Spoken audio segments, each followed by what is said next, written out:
Hello, everyone, and thank you for taking this time on a Sunday afternoon. So, we'll be starting with the disclosures. Registrations granted by SEBI, membership of BSE, and certification from NISM in no way guarantee the performance of the intermediary or provide any assurance of returns to investors. The securities quoted in the presentation are for illustration only and are not recommendations. Investment in the securities market is subject to market risk. Read all the related documents carefully before investing. Past performance is not indicative of future returns. Always conduct your own due diligence or seek advice from a financial expert before making any investment decisions. Yeah. So hi everyone, welcome to this webinar. I request everyone to please mute yourself. There's lots of background noise. Nitya, I'll mute myself. I just wanted to add one thing. Yeah. Then Nitya's market risk is takeable. I don't have any doubt that so I don't need that disclosure. That's it. I'll mute myself. Thank you. Yeah. So thank you for joining this webinar. So the point of this webinar was to basically show you all that stock markets are more about studying businesses and investing into stocks. And I'll mostly be taking this webinar in English, as I think that's what most people are comfortable with. So bear with me, as I won't be able to do Hindi, as many people say, that please stick to English. So we'll be taking this completely in English. So the point is to start studying businesses, show you what makes a good business and what's the difference between a good business and a good stock. So, there's lots of nuances and, the stock markets are a very vast subject. So, even the slides can't cover so much in probably 1.5 hours. So how we'll do this is I'll, explain various parts of what is in the slides, but along the side I'll also be explaining a lot of things and nuances which just come to my mind in the flow. So basically our company, what we do is we do equity research, and we have model portfolios on Smallcase where we manage money for people over there through the Smallcase platform. So now I'll just start with explaining what exactly is value investing.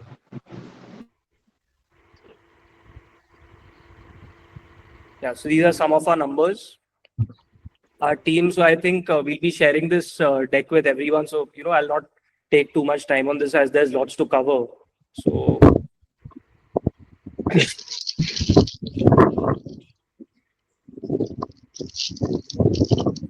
Raghav, is there any way to mute everyone or something like that? Oh, yeah, I've done that. Yeah, there is a way to do that. Yeah, can you please do that? So then there'll be no disturbance. Nobody will disturb you. Yeah, that's correct. Hi, Nitya. Hi, Virishji. How are you? I'm good. Good. Thank you. Yeah, you can go ahead.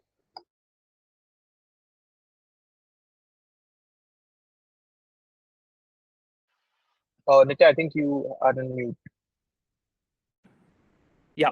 So we won't be talking anything about trading or technical analysis. We stick to long-term investing. Our usual horizon is, at least 2 to 3 years, and we keep tracking companies on a quarter-to-quarter basis, depending on, if the facts change, we also have to change. The world is very volatile, as you all know. So much has been going on in the last 1 year. So we keep sticking to our philosophy, and whatever triggers which we see in a business, we have to make sure that it happens as and when the management had guided it for. So there won't be any short-term recommendations. We only focus on long-term value investing. So the point, what we try to do in the stock markets is to buy a good business and buy it at a reasonable price. So usually how the stock market works is that all stocks end up discounting all of the news which is there today.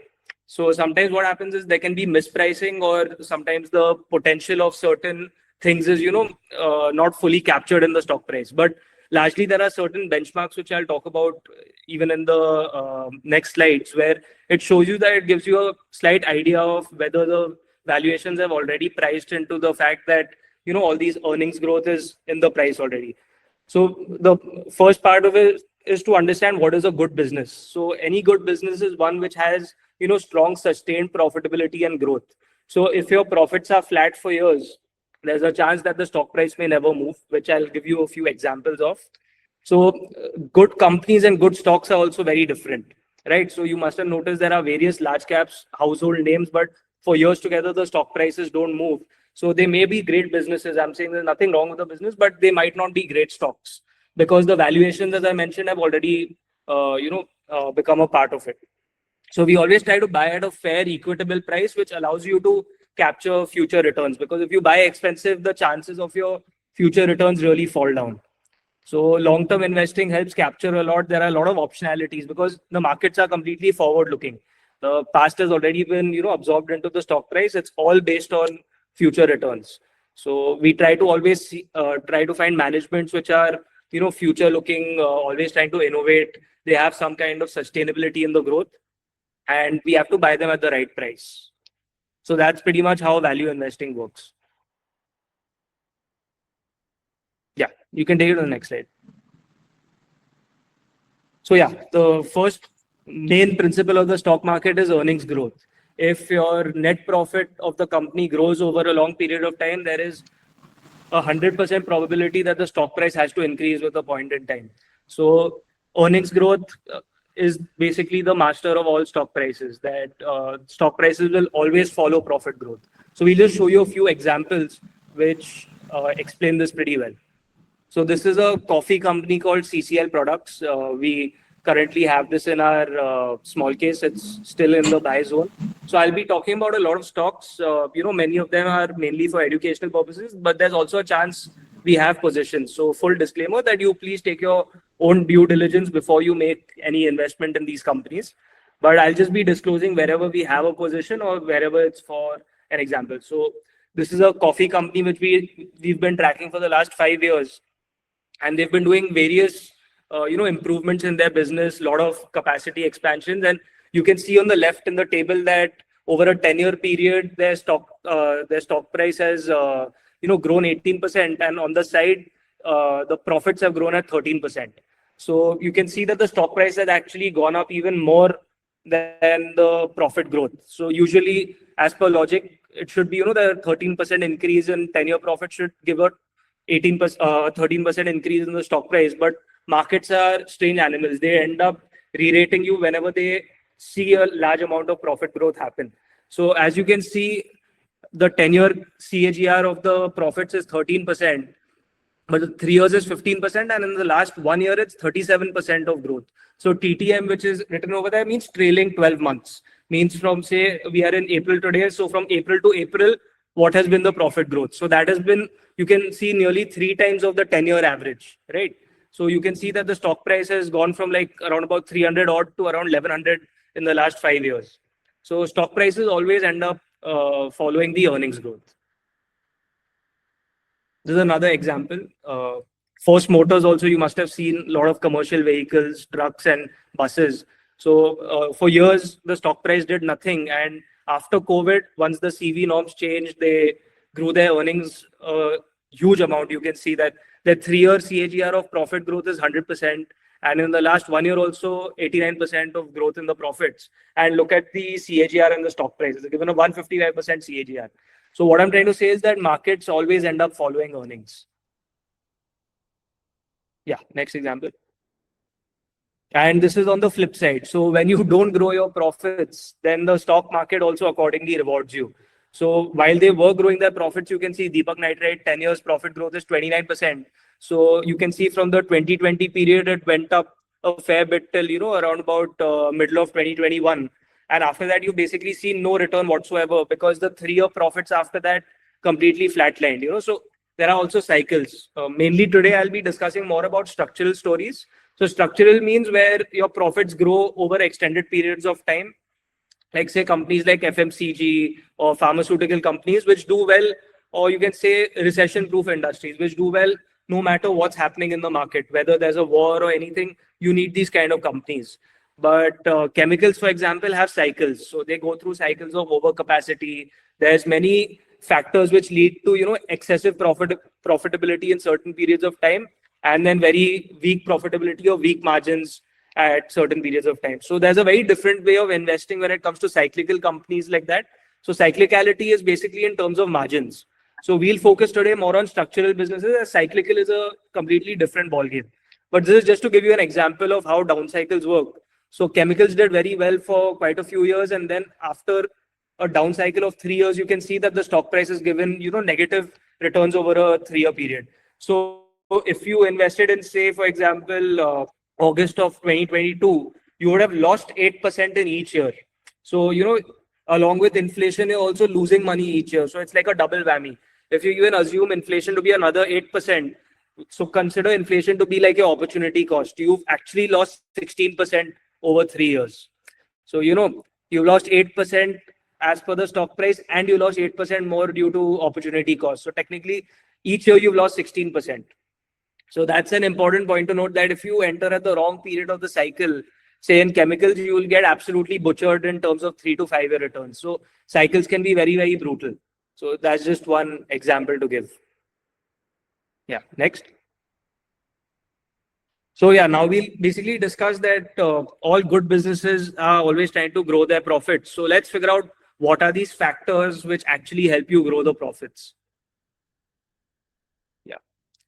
So the first part is capacity expansion, right? So say, for example, you have a factory today which produces, say, 100 chairs, and you set up more machines to increase the production capacity to 150 chairs.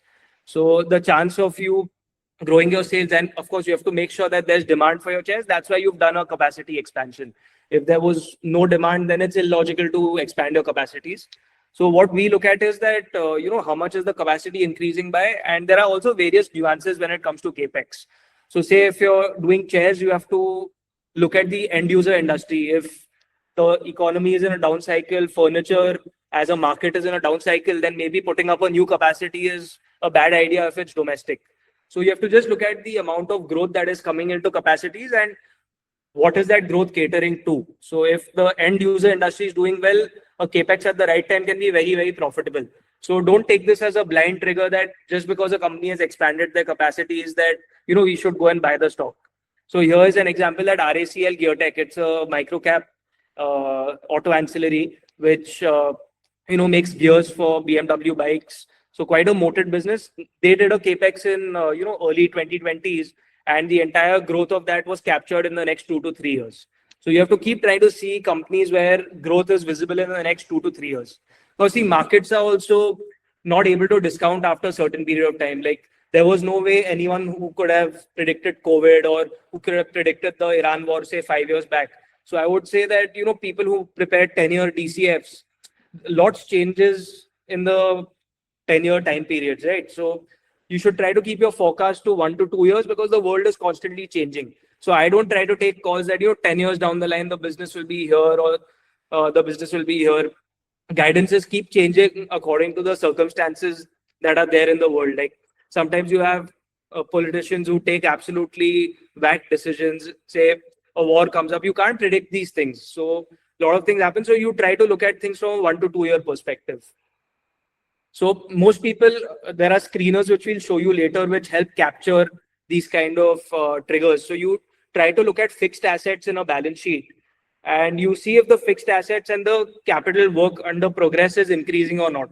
So wherever that's increasing, there's a chance that the company has invested a large amount into, increasing their production capacity. So that's one reason which ends up contributing to earnings. And the more scale that you have, the chances is that your pricing of each product also goes down. So this leads to operating leverage. So say, for example, it cost you fixed cost of 100 rupees to produce a product at, say, 100 units. But now say you're producing 150 units. You don't need additional fixed cost to make those 150 units. Like say, those fixed costs, which is part of the entire cost structure, stays the same. So whatever extra sales you do just directly flow into the profit and loss statement. So that's called operating leverage, where your margins increase faster than the sales growth. So this is one of the most important kind of parts in the stock market, where the margins have to grow faster than your sales growth. So that ends up giving you a disproportionate increase in stock prices. So usually that happens when you introduce higher margin products, where the complexity of the product is more, margins are more. And second is when you achieve scale. So when your scale is at such a high level where a new player struggles to enter because you already built that kind of scale and credibility in the market where a new name cannot come and take up your business. So capacity expansions allow you to get that kind of barrier to entry due to scale. Second is promoter activity. So your promoter is the one who basically runs the business, who has usually the largest holding in the company. So a promoter sells a stock for 100 of reasons. उनको घर खरीदने होते हैं और गाड़ी खरीदनी होती है, helicopter खरीदना है. It can be anything, right? They sell stocks for hundreds of reasons. It can be, they have a wedding in the house or they think that the stock is overvalued, but they'll buy the stock only when they think that the stock is cheap. Right? If they think that the work that they have done, they understand the value of their business the best. So you have to look at the quantum of promoter buying also, right? So if the promoter is buying just say it's a 1,000 crore market cap company, he's buying just 5 lakhs worth or 10 lakhs worth, don't take it so seriously. But say if he's repeatedly buying over days and that increases to 1 crore, 2 crores of his own stake going up, that becomes a good sign that, things are tangibly changing. So you compare the commentary he's giving, you compare the guidances he's giving over a time period, you keep reading the con calls, you see the presentations, read what's happening in the industry, and that becomes a sign to see that, the promoter is buying. So it's a good time to look at this business. So Polycab, the cables and wires company, they had, really increased their promoter holding before their capacity expansion went live, or when they saw that, electrification will be a big thing and manufacturing is seeing major tailwinds.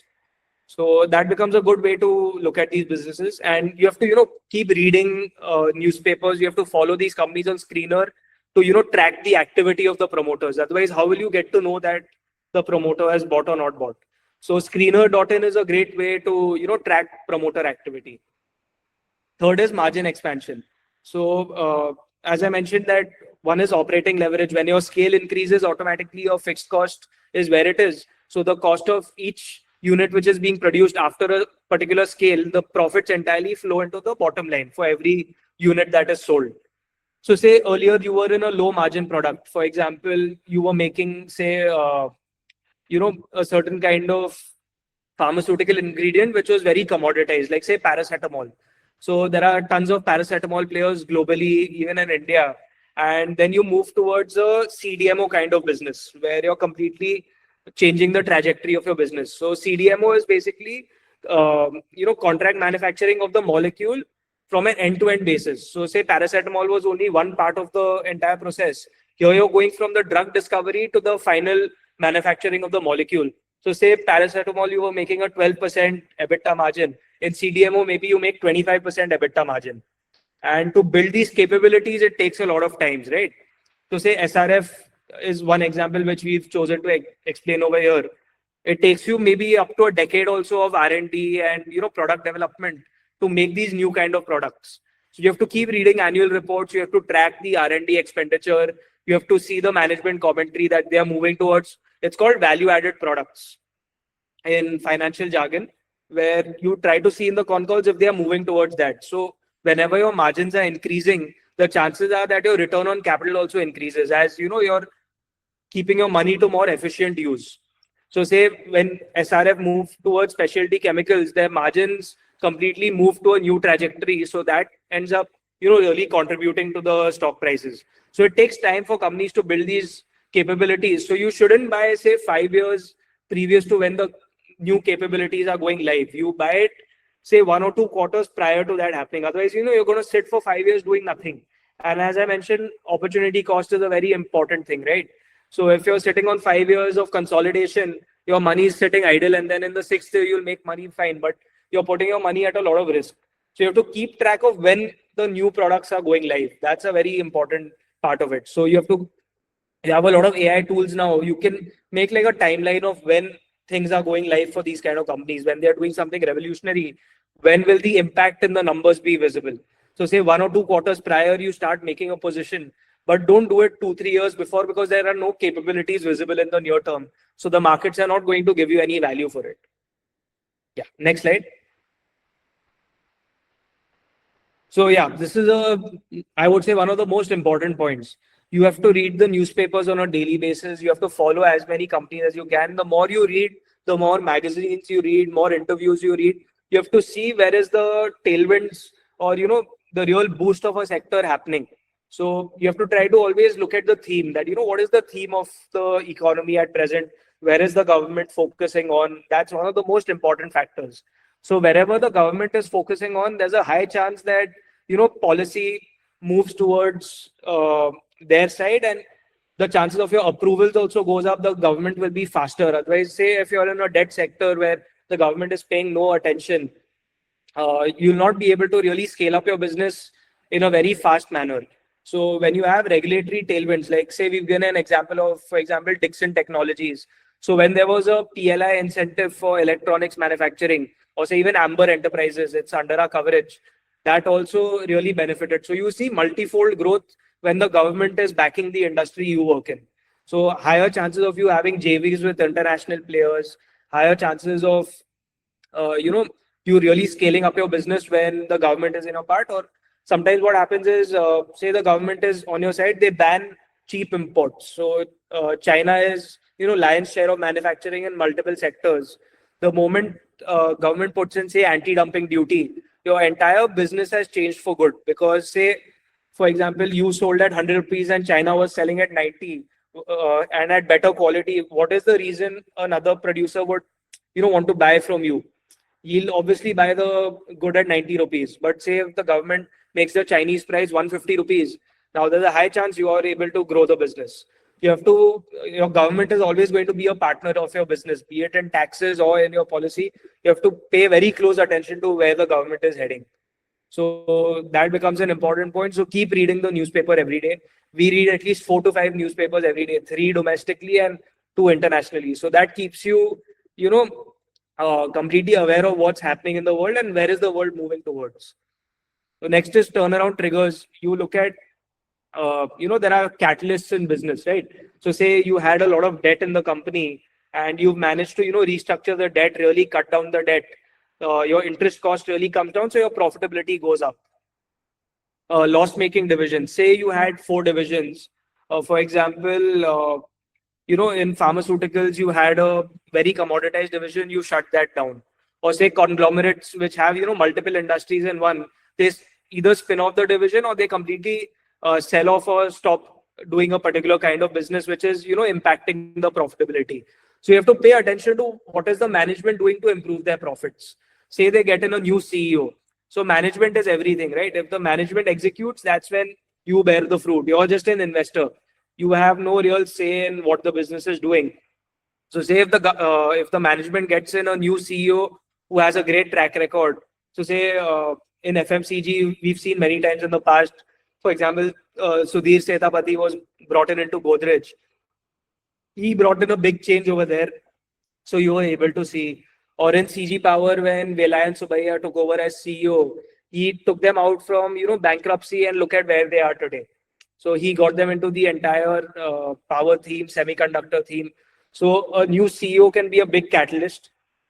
And what happens is when the business has been in a complete mess, that's the time when you get stocks at kachre ke bhav pe, where there's too much of negativity. So I'll even cover this, that sometimes you can even be slightly early, but when the pessimism is so high, you're getting an amazing entry point. So in turnarounds, you end up getting these entry points, which are very, very crucial to, making you get that alpha. How do you beat the market is when no one wants to buy it and you start buying it.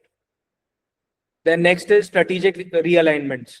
So for example, you make some changes in your entire cost process, or you get a JV with the global leader where you're getting new kinds of technology. So that becomes very, advantageous to your entire manufacturing process. So people keep reading about this. Smart money will always capture all these parts where, like, say you're going to get low cost kind of processes into your business. Markets start factoring in that, say 1 year down the line, your margins are going to improve. So Astral Pipes did that with their working capital deficiencies.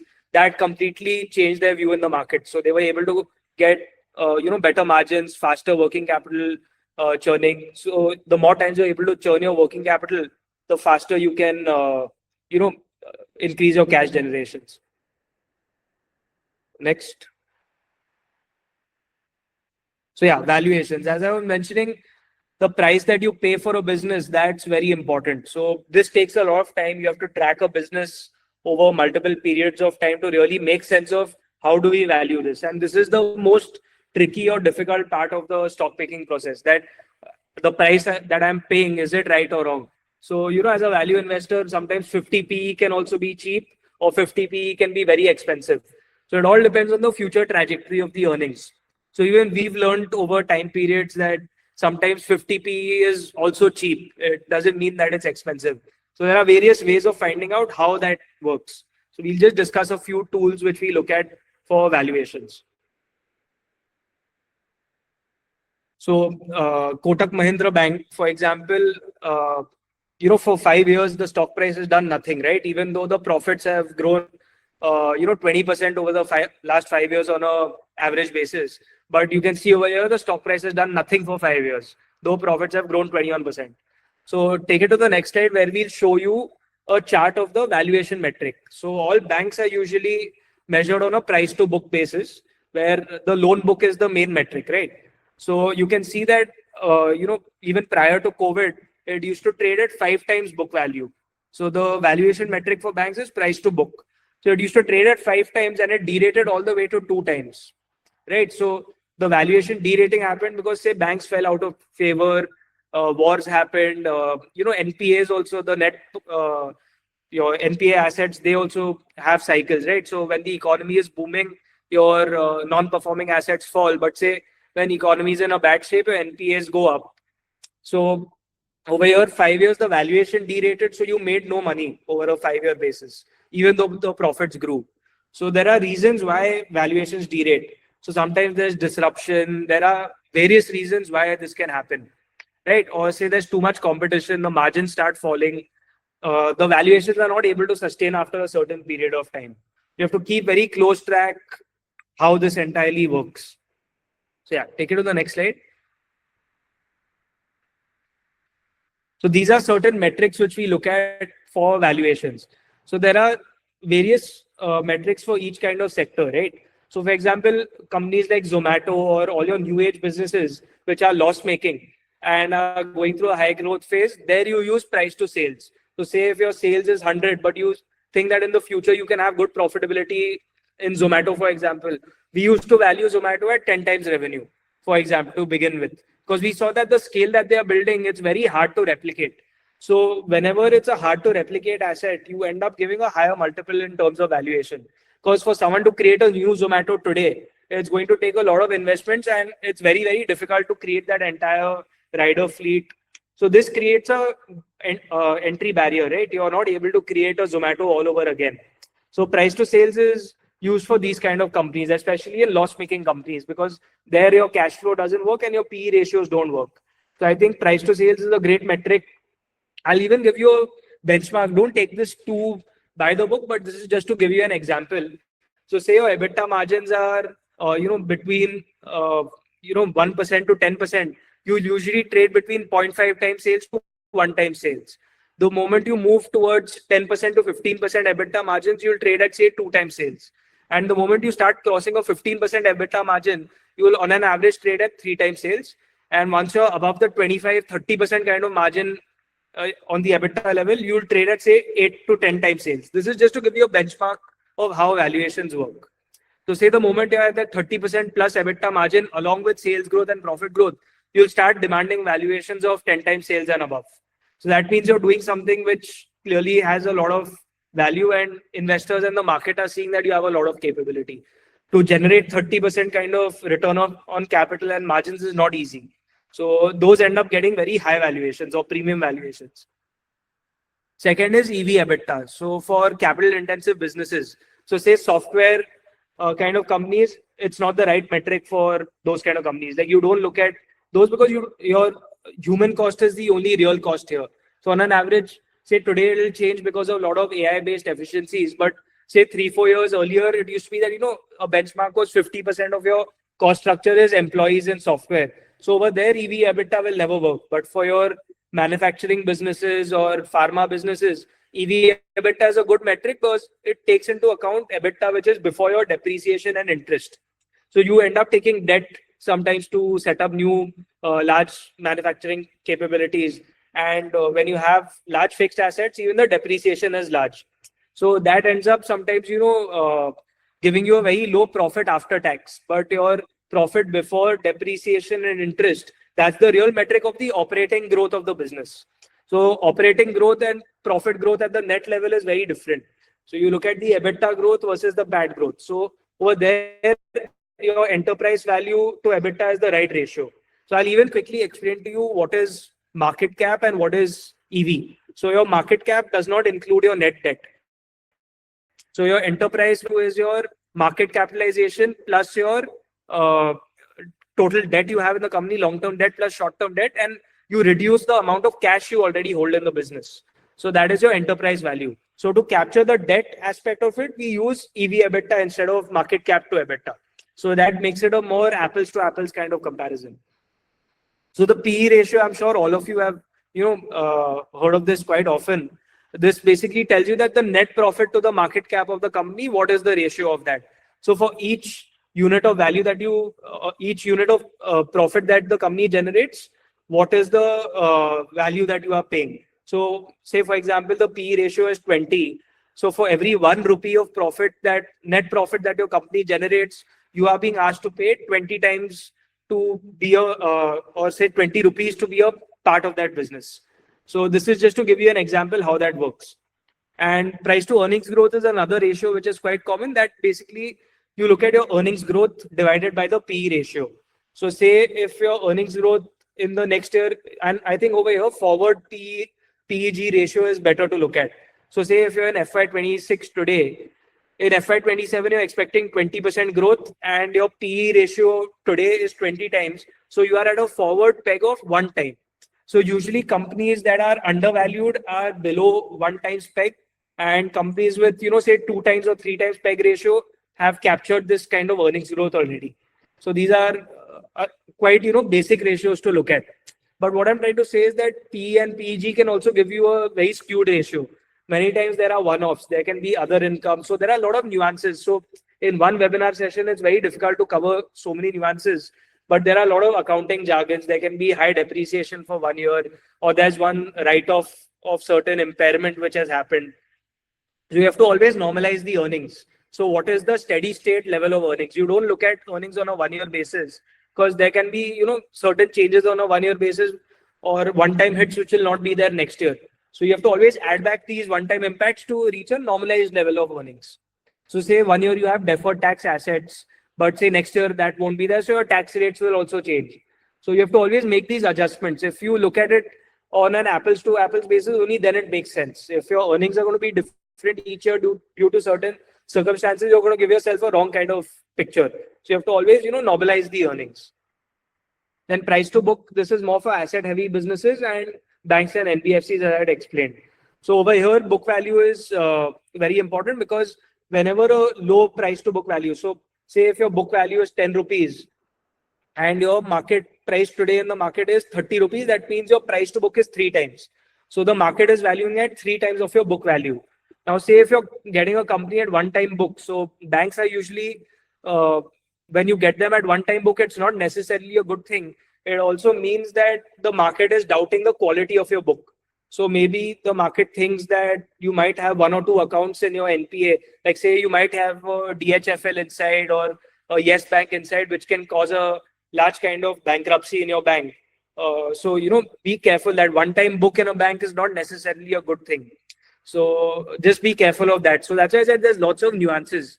There's no blanket kind of treatment you can give to each company. Each stock has its own story and own valuation. This just gives you a few basic benchmarks and screeners to work with. It helps you remove a lot of companies where it's not, worth checking only, right? So I usually focus more on profitable companies on the EBITDA level. So there can be one-time hits on the PAT level, but usually we focus on profitable companies always. So reverse DCF, this is a little complicated for investors who are relatively new. So I'll not go very in-depth into this, as it's quite a complex or nuanced kind of tool, which basically tells you what are the earnings expectations built in today's stock price. So say if, for example, you put in all the assumptions in your reverse DCF calculator, and it shows you that the implied growth of earnings growth over the next 5 years is 20%, and the earnings forecast which you've done is say 15%, that means the markets have already priced in 20%. So you always discount your cash flows at a certain discount rate. So your discount rate is usually the opportunity cost of capital. So for small caps, you always take a higher discount rate, and you also choose a terminal value. So terminal value means that what is the perpetual rate of growth for your businesses. So do you feel that, say, 10 years, 20, 30 years down the line, this company can grow its revenue and profits at, say, 5%? So say you take a 5% kind of terminal growth rate. So the main problem with traditional discounted cash flow is that your assumptions can quickly change your scenarios, right? So a reverse DCF is more telling in the fact that it tells you what is the implied growth in today's price. So that's another tool which we use, which is quite nuanced, and it's quite complicated for a retail investor to use. But just to share with all of you that this is something that we use quite often. Next. So yeah, this is the main part of structural business stories, that what is a moat, right? So moat is basically a competitive advantage which allows you a barrier to entry. So it's basically creating such kind of advantage where another player will struggle to put up the same kind of business which you have put up. So that helps you defend your margins and helps you create some kind of pricing power. So say, for example, say HUL, Hindustan Unilever, you will prefer buying a Lifebuoy soap over some random kind of soap because, you know, you have certain kind of brand power or pricing power where these guys have scale, and they also have that brand value where, you know, it's like a household name. You're not going to, you know, struggle to, like, say 10 rupiya ka soap bar 12 rupiya ho jata hai. You're not going to stop buying it because that pricing power of the business is there. But say some random new brand has come up, you might struggle to, for example, buy that brand because you've never heard of it. And say if they even price it at 8 rupees, you'll still be willing to buy a Lifebuoy at 12 rupees. So that's just to give you an example of how pricing power works as a moat. So there are various ways through which we create moats, and this is quite a complex thing. You have to keep reading, and the devil's in the details. So the market is all about devils in the details. If you look at research upar se, you're never going to be able to you know, create a proper conviction or thesis for your you know, business in the future. So you have to always go very in depth, do an entire market study. You have to look at the, you know, margins, why have they increased, and what is the probability that they stay increased. So there's various ways of doing that, and we'll start discussing how to look at it.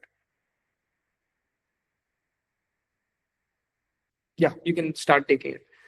So we'll see a few things which show you how moats look at in the numbers.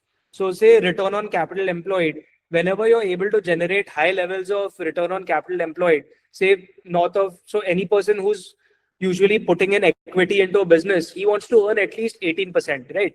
If your nominal GDP growth is, say, 11 to 12%, you'll want to increase at least 50% more of that. Otherwise, what's the point of doing it? Na?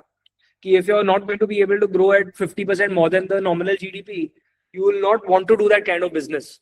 So any business which is generating more of, say, 18 to 20% kind of ROC, these are, you know, structurally sound businesses. And there's a slight chance that, you know, whenever there's high ROCs, it also attracts more competition.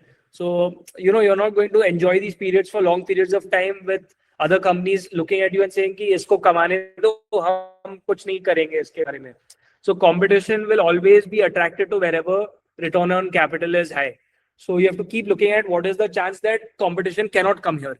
What are the kind of you know, characteristics of your business where you're not able to generate this new kind of business again.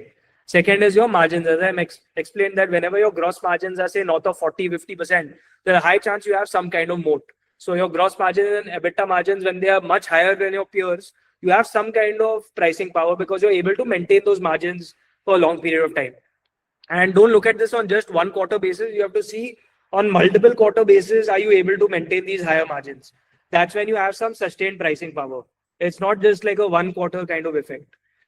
Third is when, you know, number of players are few. So an oligopolistic kind of market or a monopoly or monopolistic kind of market where there are, you know, few suppliers to a certain kind of product, that creates a big moat, right? Or especially when one competitor shuts down, that really boosts your margins quite a bit.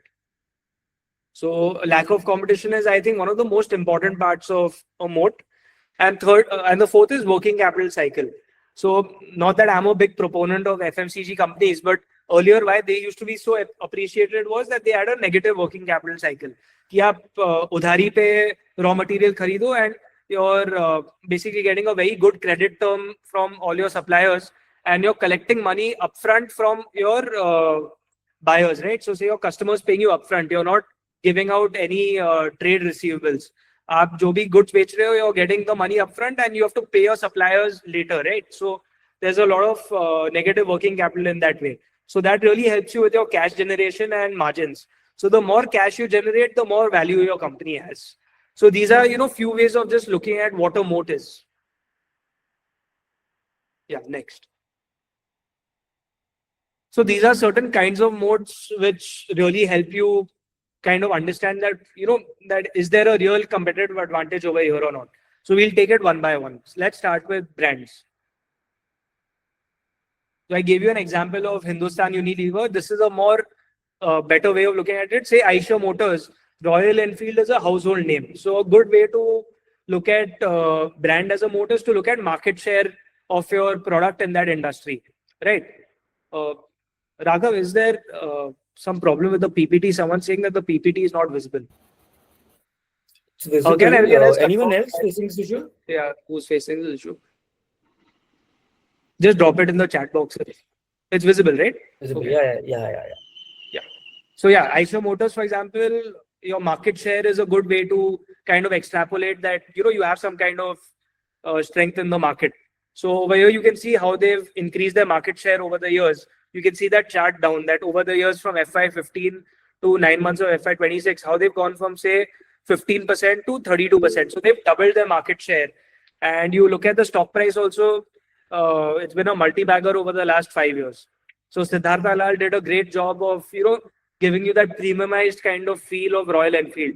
It's created a cult, right? So you look at cult creation that, for example, a Royal Enfield bike buyer will not buy a Hero Honda or he'll not buy a KTM. Royal Enfield wala will buy a Royal Enfield only. So this brand ends up creating a moat, right? So that creates a pricing power for you.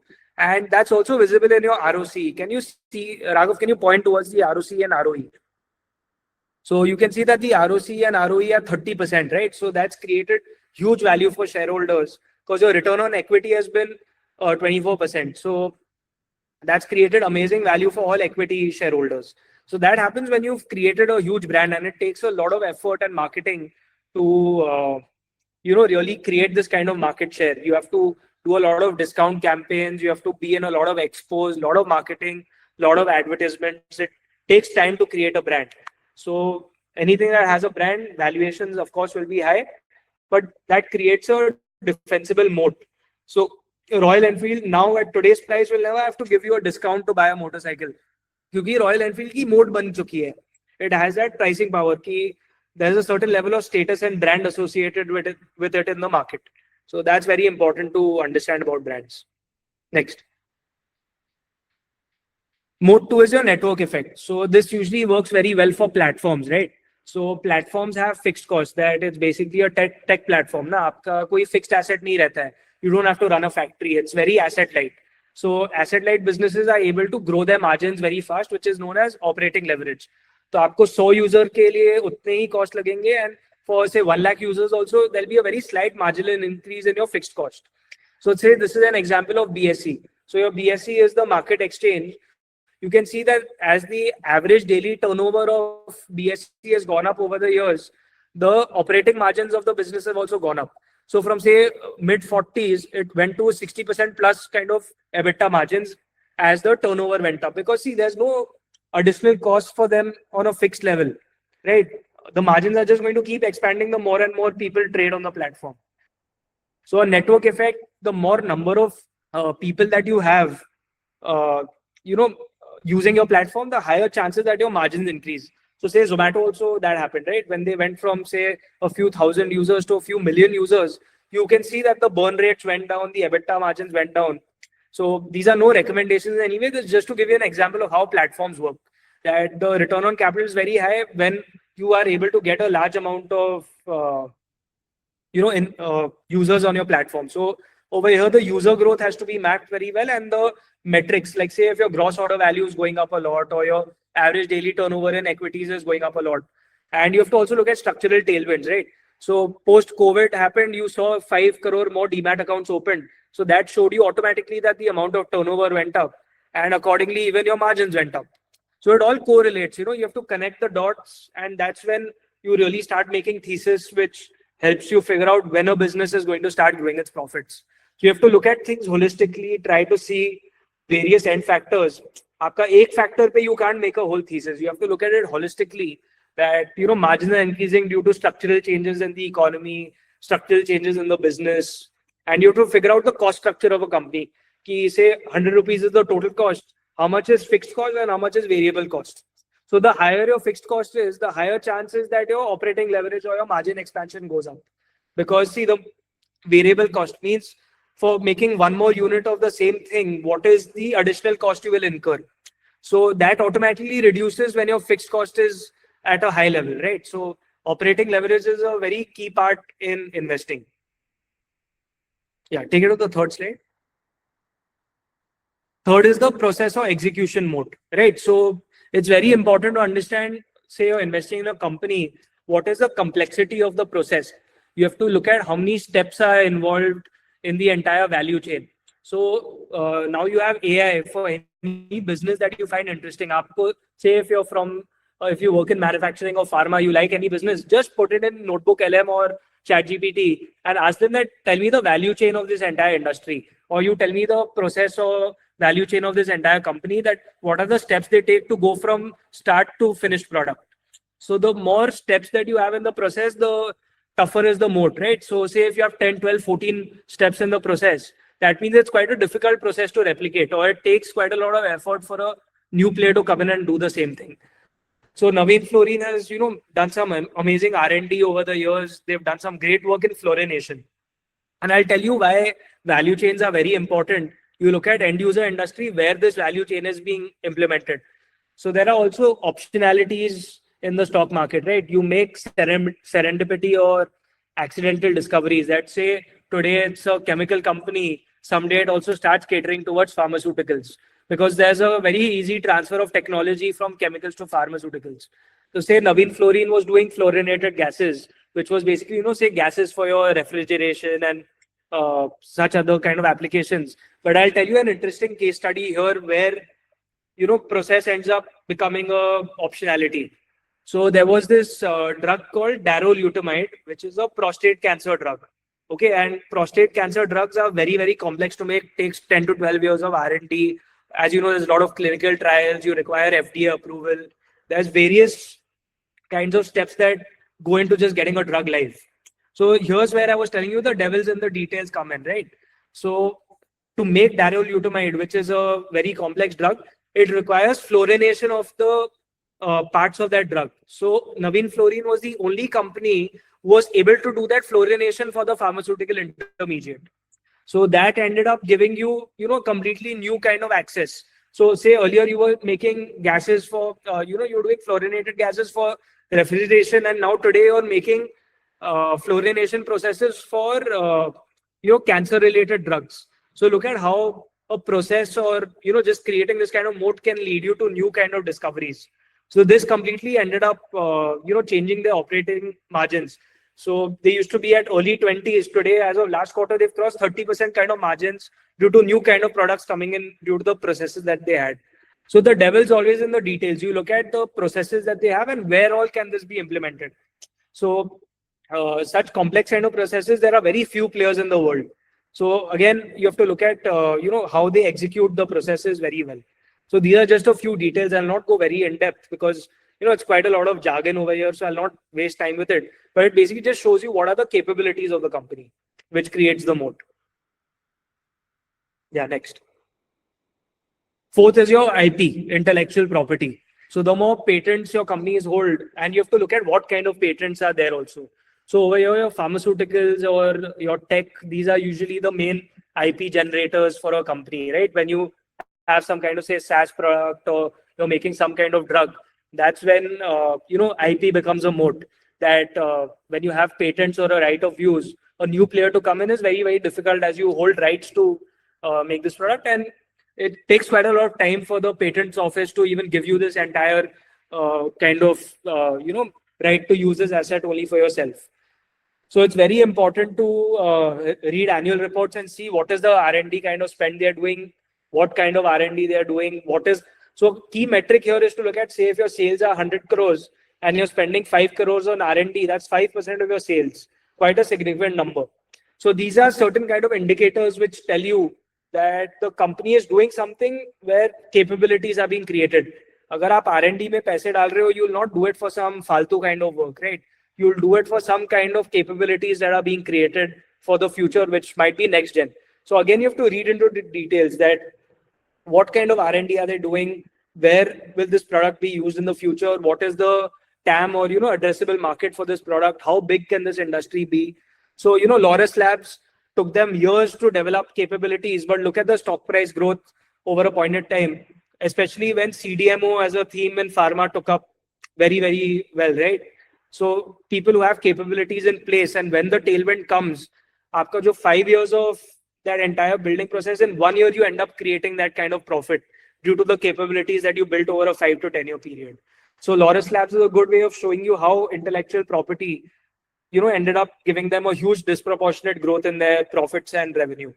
So you have to keep looking at annual reports. Again, you have to always, upload these kind of annual reports into ChatGPT or Notebook LM.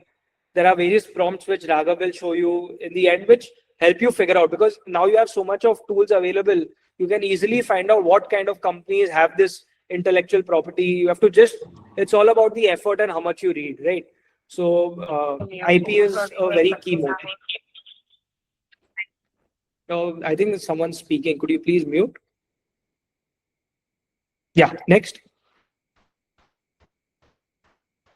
Fifth is the cost advantage, right? So जब भी आपका lowest cost advantage रहता है, like say you have the capability of making the cost lower than anyone else can make, you've created some kind of barrier for a new player to get in, right? Because say Reliance is a great example of this. So for any person who's trying to get into the same business as Reliance, it's next to impossible, because you will never be able to create that kind of scale ever again.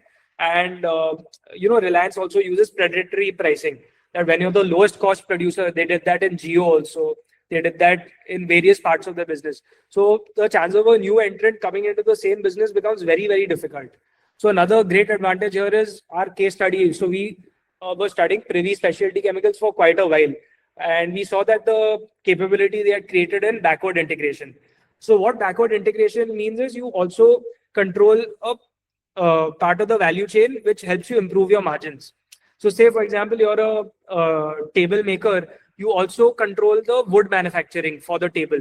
So you're taking care of the raw material from your side, which helps you give some kind of cost advantage to someone who's importing wood from somewhere else, or say he's outsourcing his wood. So when you're making your own wood, you're able to create a lower cost for yourself.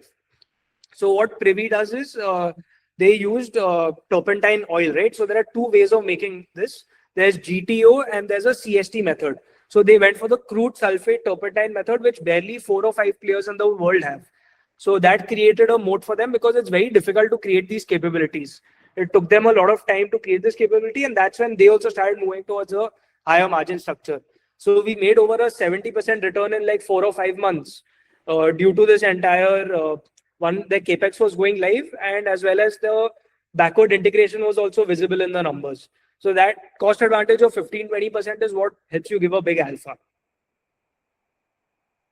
Yeah, next. So yeah, you have to always, as I mentioned, you can't, in today's world, you have to keep updating yourself. Each quarter you see what is happening. You can't be like, aaj kharid liya aur 5 saal baad dekhenge. It doesn't work that way. You're going to make a mess. As I showed you, say in companies like Deepak Nitrite, how you actually made a negative return over a 3 or 5 year period. So you have to keep tracking every quarter what's happening in the company. Has any new player come in? What are the chances of disruption? Kuch one-off event aa gaya. Say pandemic happened. So this is a good example. So 3B Black Bio, they used to make RT-PCR kits during COVID. Now, for those 1 or 2 years, they did exceedingly well. But where will the growth come after that? Because COVID has say got over, that they've created a very high base, right? Say you've showed a top line growth of 100% year on year for 2 years. There's no chance you'll be able to do that in the coming years. And as I mentioned, stock markets are forward looking. If they do not see growth in the future, how will it happen? Even your Serum Institute of India is a good example. They did, say, for example, 10,000 crores of, 20,000 crores of revenue in 2021, and 10,000 crores of profit in that COVID year. But next year after that, they did 10,000 crores of revenue. Because how will you create that kind of growth ever again? So as I mentioned, it's not one-off, right? It was not a sustainable growth rate. So you have to look at that, how sustainable is this growth over a 5-year, 10-year period? That will these events repeat themselves or not? Second is disruption. So back in the day, a lot of people used to go to movies. They used to, see movies, go to the theater often. But after your Netflix and all came in, you didn't feel like going. You maybe went once in a month instead of going thrice in a month. So that ends up creating a big problem for companies like PVR, right? So you'll see the stock prices done nothing because there's a threat of disruption. Then second is CMS info systems. So the more digitization that went up in your payments, less chance of you using cash in the entire daily use of life. So CMS was mainly into cash management services and ATM services. So the moment your cash consumption reduces, there's a chance that their business comes down. So threat of disruption is there. And third I mentioned is when a new player comes in, that can create a big problem. Like say Asian Paints got their margins affected when say Birla Opus came in, JSW came in. They are going to obviously cut the price and try to capture as much market share as they can. So that ends up impacting your profitability, right? So your moats are not sustainable forever. You have to keep seeing on a quarter to quarter basis that what is happening. Yeah, next.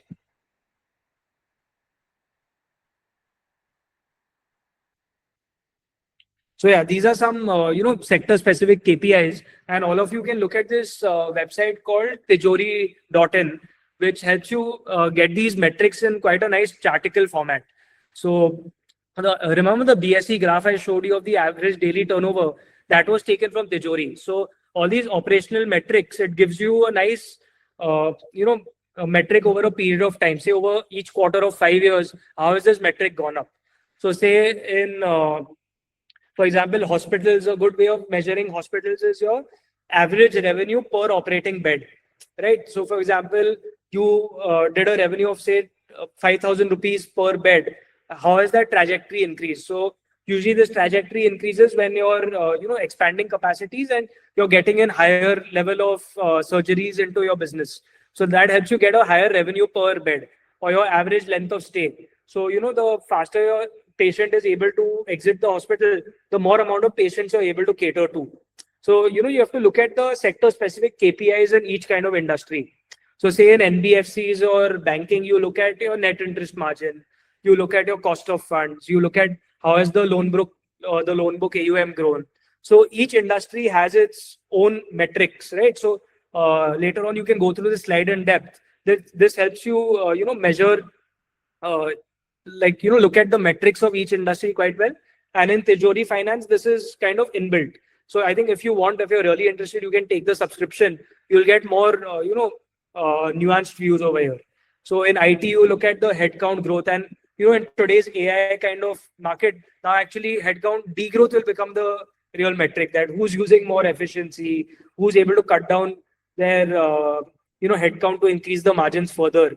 So you have to update your metrics with time also. Like now, your earlier headcount growth in IT used to be a trigger, right? That the more your headcount is growing, the more your business is growing. But in today's AI with Claude and all of this, there's higher chances of efficiencies. So now you look at it ulta, that is your headcount degrowing, then there's a high chance that your profits are growing.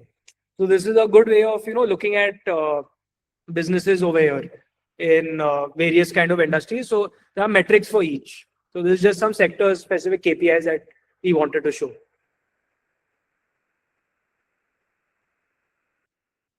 Yeah, and this is one thing which a lot of people struggle with, right? Ki stock kharid to liya, but when to exit?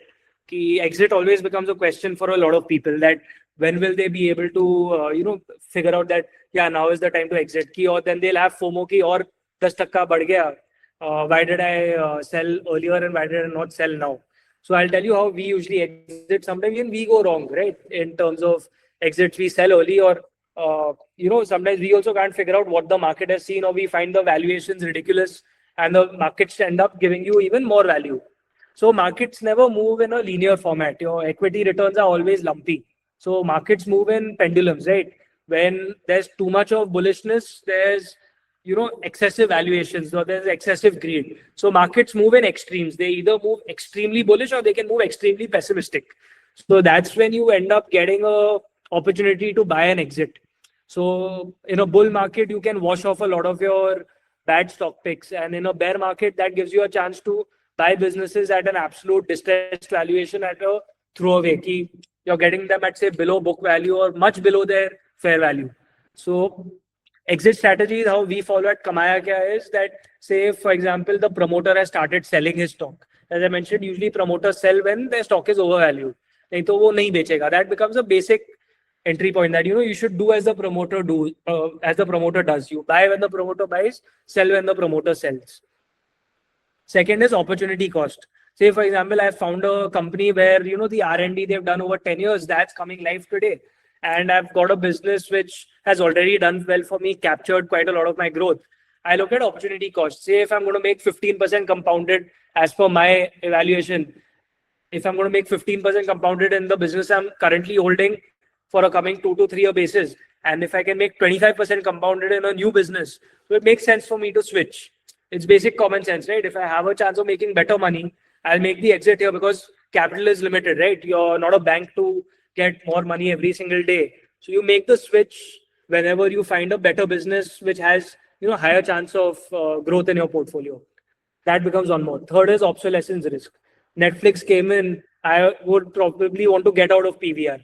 What are the chances that my revenue falls or materially something has changed in the business?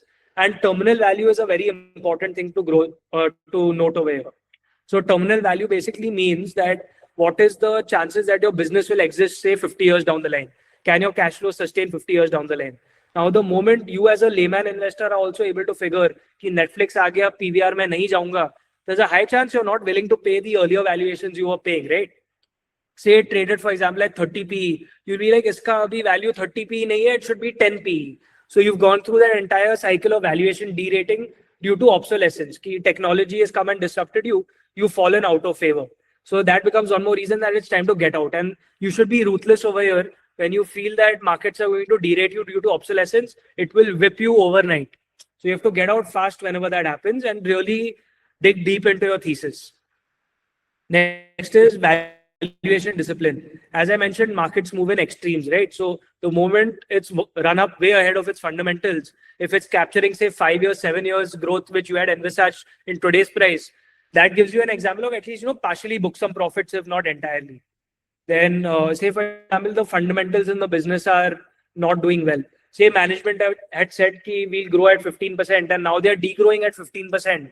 So, management is not walking the talk. They are giving you guidances which are nonsensical. You can't go so wrong, right?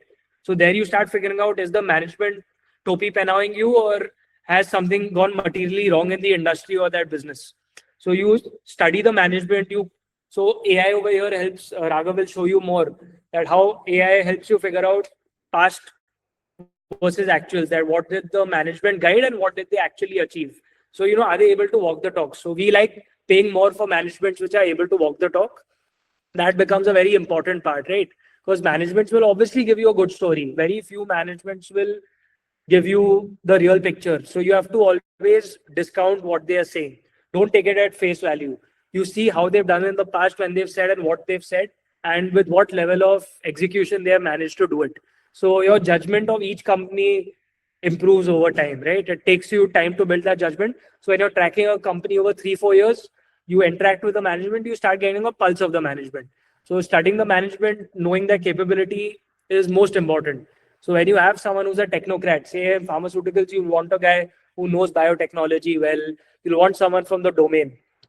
So, whenever even the industry is going through challenges, does the promoter have the capability of withstanding these challenges? And say if it's a short-term phenomenon, you even get chances to add more also. So fundamental deterioration is also case to case. If it's a sustainable deterioration, you get out. But if it's a short-term aberration, you still have a chance to maybe even increase your investments here. And the most important, as I mentioned, is thesis invalidation. जो सोचा था अगर हो ही नहीं रहा है, you have to get out, because otherwise you're just going to wait and hope and nothing is going to happen. So certain triggers which you had expected and are not going to happen, you should just get out. So these are certain ways of exiting, and I'll give you a few examples of why we exited certain stocks. Next. So these are some real life case studies. So Vimta Labs was a Hyderabad based company. They used to do contract research and testing for pharmaceuticals. So they had gone through this thing called capacity constraints, right? They had fully reached 100% capacity utilization.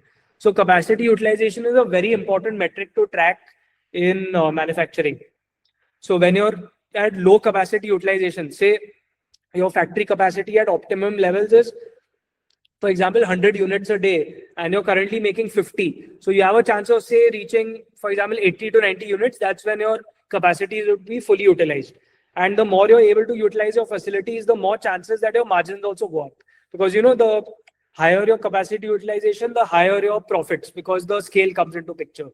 So over here, Vimta Labs was at, 90% kind of capacity, and they had run out of capacity to cater to new clients. So I was paying close attention to when their new capacities were going live, and I entered 1 quarter prior to their capacities going live. So they set up a new factory in the Hyderabad Genome Valley, which I personally visited also. So I saw that now their capacity utilization will again come down, and there's a high chance that they are able to grow their sales at 25-30%, and they started doing that. We made around about 102% in a 1 year time period, all due to just figuring out when the capex was going live and when will the growth start coming in. If I entered 2 years prior, I would have been sitting of 2 years of no return, because they are at 100% growth. There's no avenues for them to grow their sales and profit further. So I entered when I saw that the capacity was going live, and that's when that played out in the stock price. And the moment I felt that the stock price had doubled in a year, I felt that the growth had got factored in. So we exited almost a year and a half ago at around about 1,050 rupees, and there's been a stock split. So now it's at around 445. Even 2 years down the line, the price is there only. So technically, my exit worked out in my favor. After 2 years, I would have been at the same price because it had pretty much factored in the growth. So you have to look at, has the growth been factored in or not? So that was one reason. And we saw that the valuation was at 7 times sales, which was much higher than its long-term average valuations. So some kind of re-rating of the valuation had also been captured. So these give you signals. You look at a valuation chart, as I showed you, even for Kotak Mahindra. From 5 times book, it went to 2 times book. Is there a chance it can go from 2 times book to 5 times book again? You have to figure that out. So that's how it works. Next.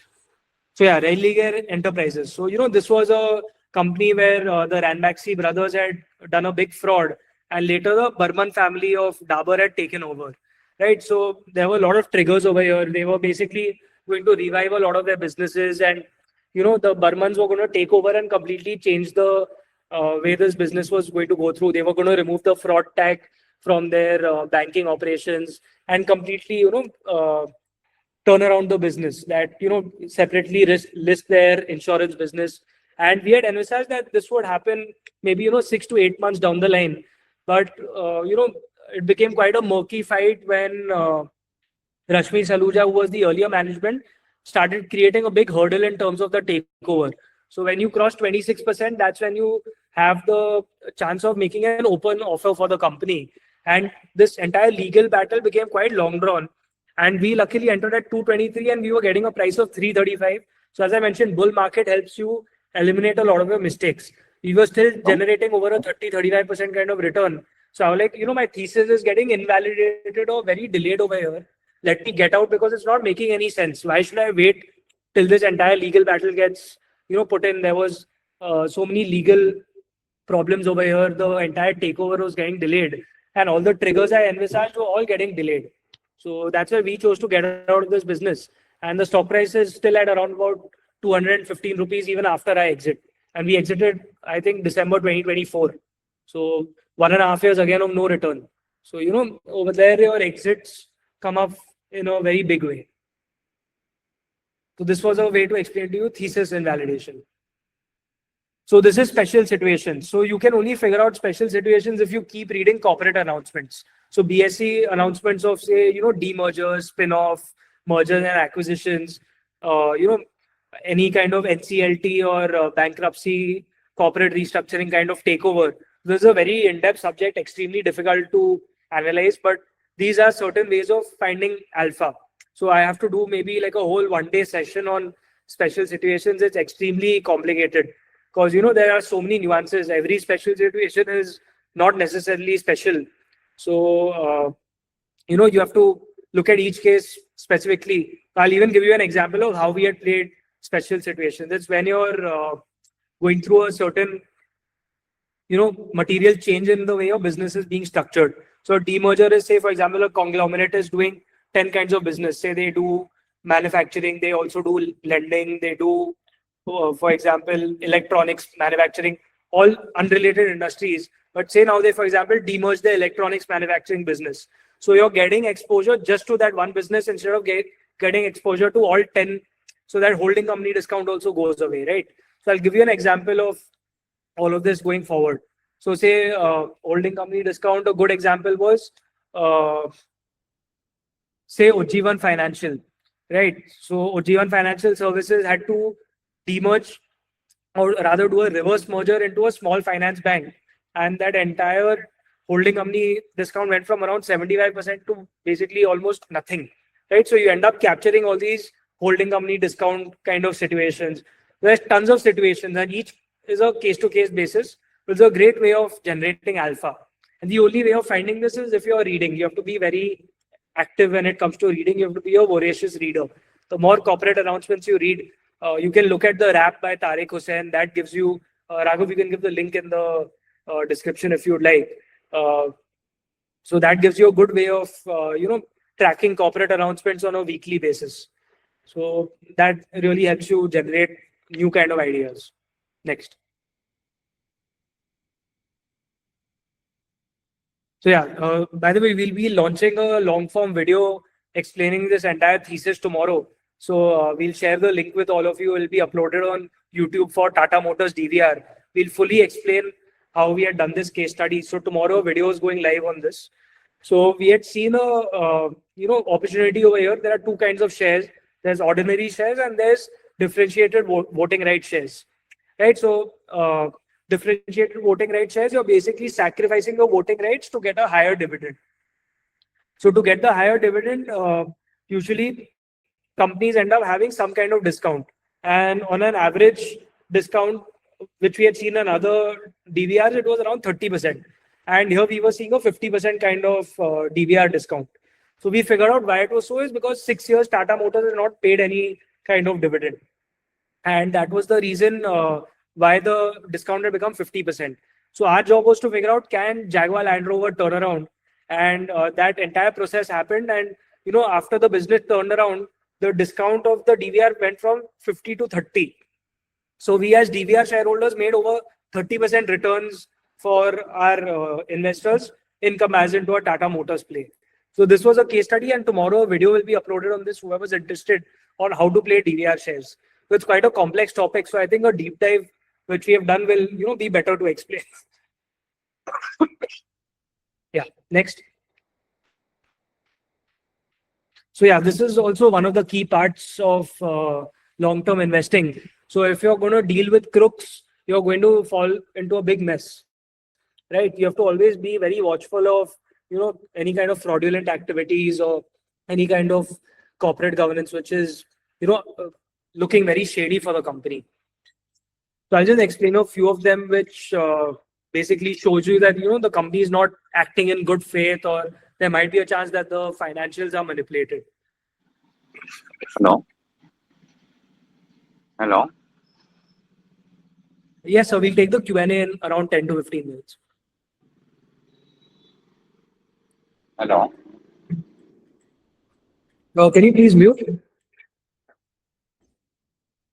So yeah, related party transactions, that's one way of looking at things. When promoter is dealing a lot with his own related parties, say he's buying goods from his own, family based entity, say his brother owns a manufacturing plant of the raw material that he requires. You have to look at the transfer pricing. Is he doing it at market rate or is he doing it at a big discount?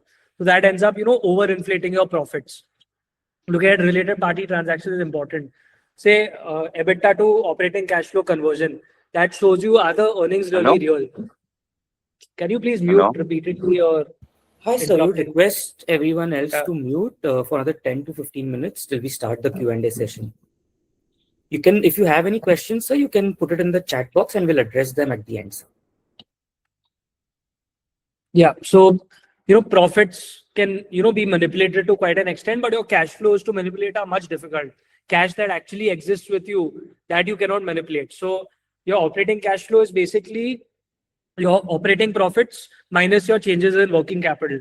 And most of the jol all happens in your working capital. So say when your sales are, for example, 100 rupees and over 50 rupees is receivable, there's a high chance that your sales are fake, or you're doing bloated kind of billing, or your inventory can be quite overvalued. So you have to pay very close attention to how working capital looks at in the entire cash flow statement. So when your EBITDA is say 100 rupees and your cash flow is only 40 to 50 rupees, that means there's a very big divergence between your conversions. So as a standard, we try to look at a 3-year average operating profit versus cash flow conversion of 70 to 80%. That's when the books are usually quite trustworthy. Otherwise, the books can be manipulated to quite an extent. Say when the promoter pledges his entire equity holding and takes a lot of debt. So in case anything goes wrong, the debt is not being able to service, he'll have to sell off all his shares to, basically the bank has pledged his shares and they'll have to sell all those shares to repay the debt. That creates a, forced selling or completely distressed selling by the banks, which can, completely crash the stock price. Then you pay attention to the auditor. Has the auditor given any red flags in his report? Is he qualifying anything at all? So these are certain kinds of indicators which you can look at, which really help. So I'll give you an example of say Balaji Amines. They had a business which they did in the promoter's personal name instead of the company's name, and they ended up doing an IPO of that where the promoter would benefit, like in his personal name, not the company. So you have to always look at the mentality of the promoter, that is he trying to make money for the shareholders or is he going to skim you and take the money home? So these are just examples. Don't take them very by the book. You do your own research before anything, but these are just examples to show that the promoter has to act in good faith.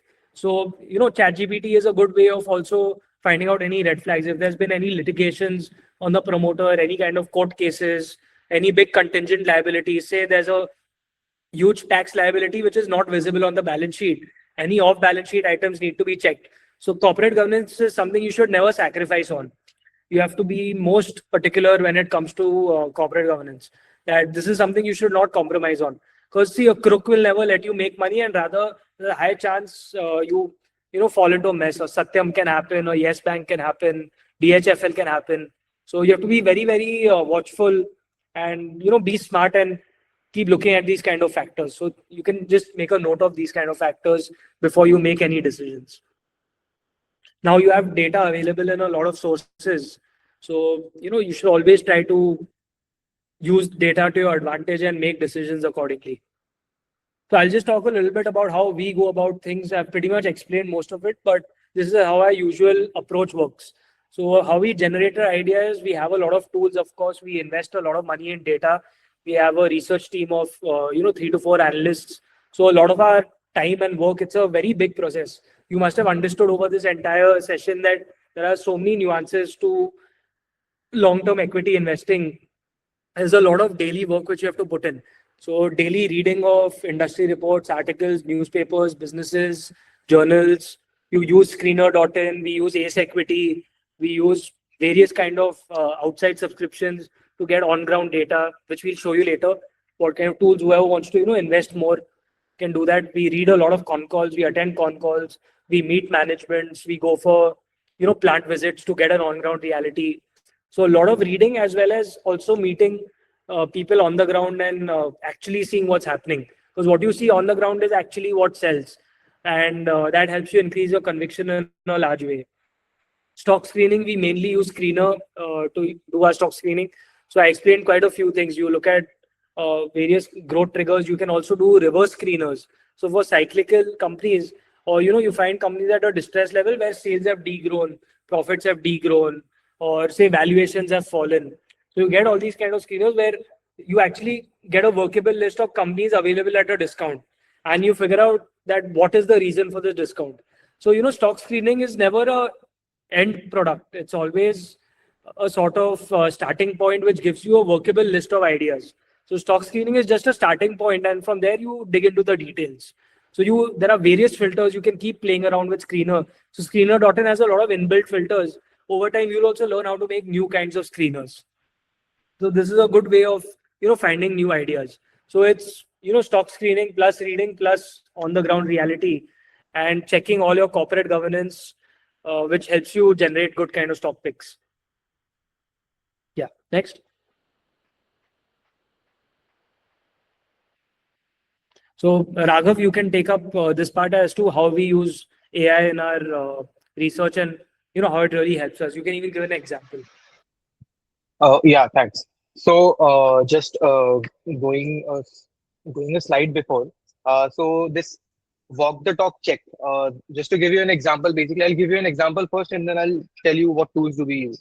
So walk the talk is basically checking what the management has indicated in the earlier quarters, and is that really turned into a reality or not. So one way is to do it manually. I check, let's say, Q4 con call and what is said in this, and then I keep on tracking, make a list manually. A lot of manual efforts, right? So instead of that, I can just use some tools and maybe use this prompt which I had just sent in the chat box. And the prompt that I had sent in the chat box will basically give me this kind of result. So this is your result of Transtrail Lighting Limited. This company is into transmission business, and we had just used the prompt in this on Claude AI, and this is the dashboard which it has created basically. And you can see it also covers pre-IPO financial track record, and there is no guidance because there is no commentary over there. And then post-IPO guidance, which has everything like Q3 FY25.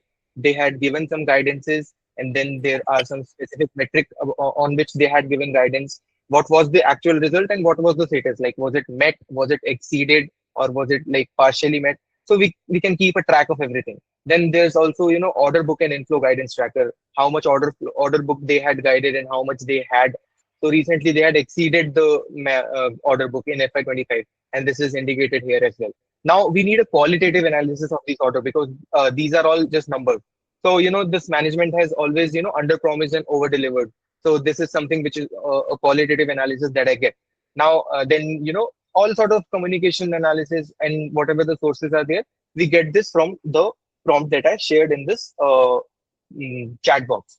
So this is just one basic example as to how we use AI in our research and how this can help you going ahead as well.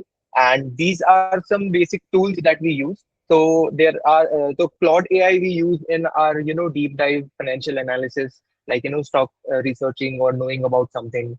Then ChatGPT is like daily researching stuff and like administrative tasks. Perplexity AI is good in finance. Its deep research works phenomenal. Its max subscription is also working great. I mean, the level of depth and the level of analysis it goes in is great. Then your Google Gemini is there, which is good for Google apps, like Gmail has incorporated Google Gemini. My Drive has incorporated Google Gemini. So it works. It gives a good ecosystem infrastructure. Then there's Calpity. It's a tool. It's a good tool. Basically, it monitors all the con calls, and it keeps a track of what the management has said and what has like have they diverted from what. So it kind of gives you a live analysis. Then there's Notebook LM, which is basically if you have like 4 or 5 annual reports, now we are talking like 2000 pages of information. You just upload it to Notebook LM and you just ask whatever you want to know, like how much the salary of MD has grown with respect to, let's say, sales. So instead of diving into 5 different annual reports, I just do this and I get the full result. So this Notebook LM processes the large data very, very, very in a very fine way. It's great for creating PPTs. It's great for analyzing big data. So this is how we use AI in our research, and it has reduced a lot of time. It has reduced a lot of It has even help us in building some products as well. So yeah, over to you, Nitya. Yes. So thanks, Raghav, for explaining that. So yeah, basically, as it was our 3-year Smallcase anniversary today, that's why taken this session to give back to our entire community. And this is something which is very core to our entire research process, which is scuttlebutt. So you can see there's various pictures of how we visited plants. I've visited at least 50 or 60 plants over the last 3 years. We've interacted with at least 300, 400 managements. So that gives you a lot of in-depth views, because we are SEBI registered. A lot of managements give us access to meet them. So we attend a lot of conferences, we visit a lot of plants, and that tells you a lot more about companies and their capabilities. This is very important for you to put in large sums of money in. So small caps are relatively under researched, right? Or large caps are well captured, but small caps have a lot of informational asymmetry, which is now slightly reduced. A lot of details available, but overall, Scuttlebutt is a game changer for these small companies. You can see a lot more. Like, I found such great companies which have been amazing for us as investments, just because no one in the market knew them. But when you go there and see that this is not a 500 crore company, it should be valued at least 2,000 crores company. That their land and building and property, plant, equipment is only equal to their market cap.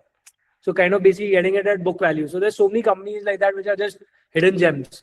So you must have understood after all of this that it's a very large process. So equity investing is a day in, day out kind of job. So that's why many of you who have daily work, different industries where you all are tied up in your own work, a small case offering which we have is a great way of taking advantage of these nuanced insights. Small cap based investing, we look at all kinds of companies, but we have an expertise in small caps. In recommended investment horizon is around 3 years. So we're looking at building long-term wealth through small caps, and we are going to rebalance our small cases very soon. And as I mentioned, there's a surprise in the end. We'll also be giving you a surprise very soon. So our small case completes 3 years today. We did a 31% CAGR over 3 years. So that we more than doubled money over a 3-year time period. Raghav, you can show that slide also. Yeah, process we explained. And yeah, that was just, you can quickly just show the tools also. Before I show this, just because we had spoken about it. So yeah, these are pretty much all the tools that we use. I've given you a link of a few and mentioned a few of them. So Volza is good to, we pay a subscription to get the import-export data for a lot of our companies. So all companies where a lot of exports is happening, we get to see beforehand on a month-on-month basis, are they able to grow their exports? Kavi is a business intelligence platform. So say if I want to connect with a chief executive officer of a particular company, or to gain more on-ground kind of knowledge, Kavi connects you to experts for a fee. So that's something which we also use. The Ken and Morning Context has some nice articles. Ace Equity is like a Bloomberg kind of service. We use Magster for all our magazines. Volza, as I already mentioned, and Wrap, we've already given you the link. And Value Picker is kind of like a Quora or Reddit for stocks, or it's like an Instagram for stocks. You get to see a thread of each kind of company, and that helps you connect with a lot of good amount of investors who've done work very in depth on a lot of companies. So good way of getting a lot of insights over the years. Yeah, now you can show the various small cases that we have. Yeah, so these are the 5 small cases that we have, and we've recently, so there are a lot of investors who might be a little bit uncomfortable with small caps. We've also launched a mutual fund basket recently to focus on the India growth story. I feel India is very well placed on various factors over the coming 2 decades, 3 decades. It's very important to be a part of this entire wealth creation story. And as I mentioned, you can have one down year after 2, 3 good years. Equity is a lumpy asset class. And today, to celebrate our 3-year anniversary of the value buy opportunities, we did a 31% CAGR over 3 years. And we were part of some of the most subscribed small cases. And we are going to rebalance all of these small cases in the coming 1 week. So, it's a great time for you if you're looking to have a long-term exposure, either through mutual fund kind of baskets or through direct baskets. These are our various offerings. I'll just put the link of our microsite for you all to check if you all are interested. So this is our link. You can check out all our offerings over here if anyone's interested, if you all like our process. And we'll also be giving you a surprise. So Raghav, you can just disclose. So yeah, we are giving a 30% off to all our webinar attendees. So anyone who's looking to, get into the small case service with us, you can use this code. It's valid for only 1 week from now, and you can quickly use it to take advantage of a fresh small case. So say by around about, for sure by the end of this month, we'll be rebalancing our small case. So you will get access to a fresh portfolio. So this is valid for all our small cases. You can check it out. And before this slide, we also are sharing a few reports to show you how we go about our research. So Raghav, you can just share this PPT with all our clients, all our attendees who attended today, so they can see our research process. This PPT will go to them, right? Yeah, just share this PPT with them so then they're able to access this. So yeah, that's the offer that we wanted to give everyone. The code is Web30 and it's valid for 1 week. So this is, a way we wanted to celebrate our 3-year anniversary. And we are very happy that all of you took out time on a Sunday to, listen to this entire process that we've done. So we thank you for, your continued support, and we'll open up the floor for questions and answers and take up any doubts that you have, after which we can close the session. We hope you enjoyed and, learned some new aspects of equity research. Thank you. Yeah. Attendees can now raise their hands and we'll go one by one.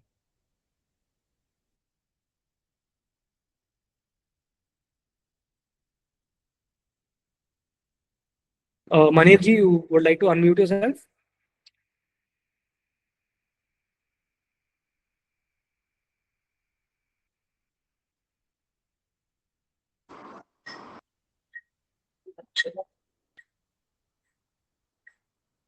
Yes, Anish, you would like to ask something? Yeah, I've already put the question in the chat pad about Kotak Mahindra Bank. I don't particularly track the private banks so much in depth. I look at more of the NBFC space. But sir, my perspective I'll give you on the banking space is that, what has structurally changed over 5 to 7 years is that a lot of equity investing has increased in the country. So all your private banks are really struggling to generate CASA. They are struggling to get more bank deposits. A lot of money is moving towards SIPs. So the moment the CASAs are not being able to be grown, the net interest margins are coming down because the cost of funds has gone up. That's one part. And second is that PSU banks like your SBI and all these other PSU banks used to be very inefficient 5-6 years down the line. Like, say early 2018, 2019, they were very inefficient. And then the government has done a great job of cleaning up all these banks. So the competition in the banking space has really increased, right? So that's another reason why our net interest margins in banking has faced a problem. So I would personally be a little bit careful of the private banks. Look more at NBFCs. I think NBFCs are better placed than it's better to avoid a Kotak Bank in this space. Is my view. Okay, thank you so much.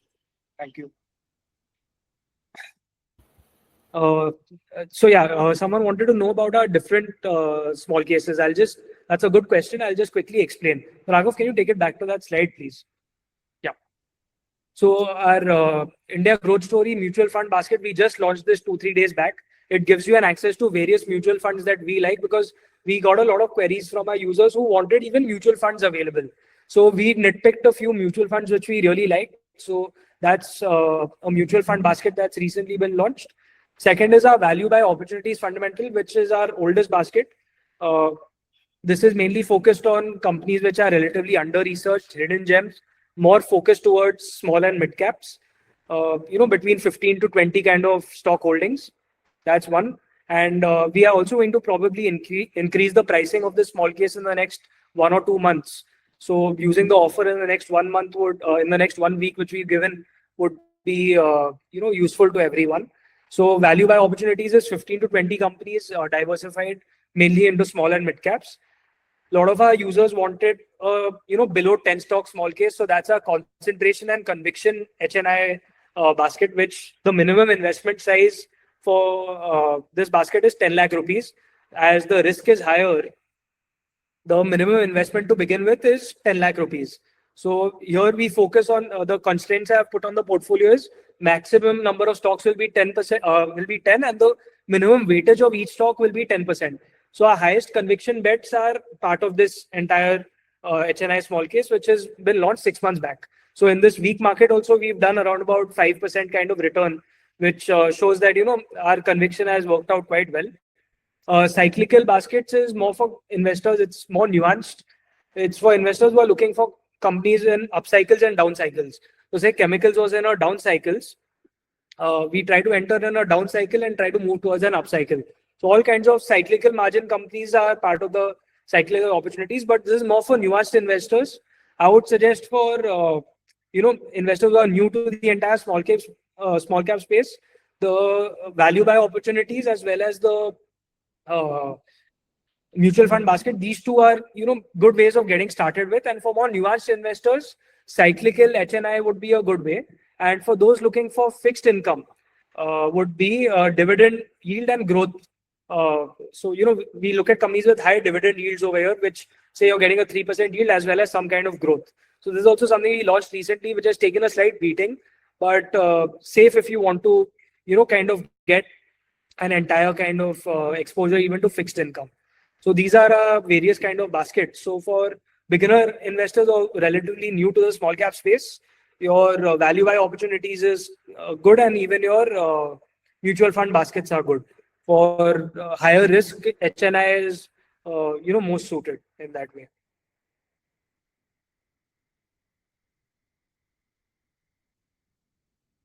So Aniket, you want to explain a little bit more on the small case process, how it works and everything?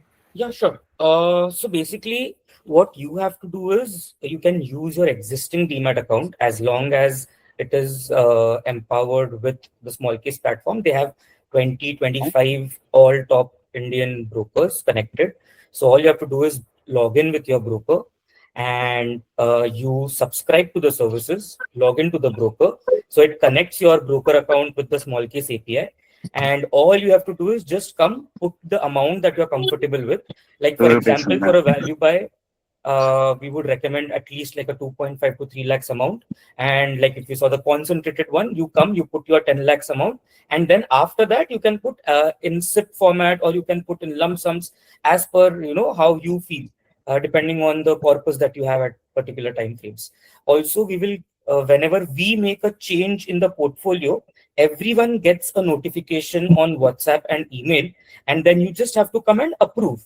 And during that approve, you might have to add funds, or you might get some funds depending on whether we are selling a stock or adding a stock or changing the weightages. But your process is only coming and doing few clicks. So for you as a user, I would say this is a very close product to a mutual fund, where the user, like, you just come in and just put the amount. That's all that you have to do, and just do a few clicks to approve the transactions. If you have any queries regarding this, we can take this offline as well as to how to use Smallcase, but I hope the basic understanding has been delivered. So just to explain to all of you, look at Smallcase as a do-it-yourself mutual fund. That's the best way of understanding how this service works. So mutual fund, how it works is that they execute everything for you, right? Over here, we are giving you a model portfolio with all the stocks. You're pressing the buy and sell button. We do not control that. It's up to you whenever you want to buy. It's up to you whenever you want to rebalance. We only give you the advices from our side. So it's basically like a do-it-yourself kind of service. And there's a lump sum as well as an SIP mode also available in Smallcase. So how minimum investment value works is that, to get 1 unit of the entire Smallcase, that's the minimum amount of money you need to put in. So to even top up, you have to put in that kind of money. So say in value buy opportunities, it comes to 25,000 or 30,000 rupees is the minimum top up that you have to do. Value buy, we've not set a minimum investment amount, but just looking at our subscription fees, we recommend that at least 3 lakhs on an overall basis should be invested to, make sense of the subscription fee. HNI, we ourselves have put a constraint that minimum 10 lakhs should be, invested into the company, into the Smallcase. So, as it's higher risk, so we wanted to, kind of create that barrier where the investors are, knowing what they are getting into. We don't want it to just be for everyone, and then because equities they have a lot of risk also, right? Like, especially in times of war, and small caps take heavier beatings in such kind of time periods. So, investment sizes sometimes calculated by us as well as even set by the Smallcase themselves.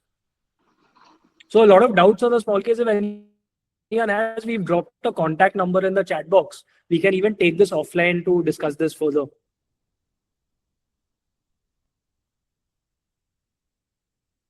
And no, this is not like a PMS. As I mentioned, you control everything. It's your DMAT. You have to execute all the transactions. It's only that we are giving you the model portfolio advice. So treat it like a do-it-yourself mutual fund. That's the best way to go about it.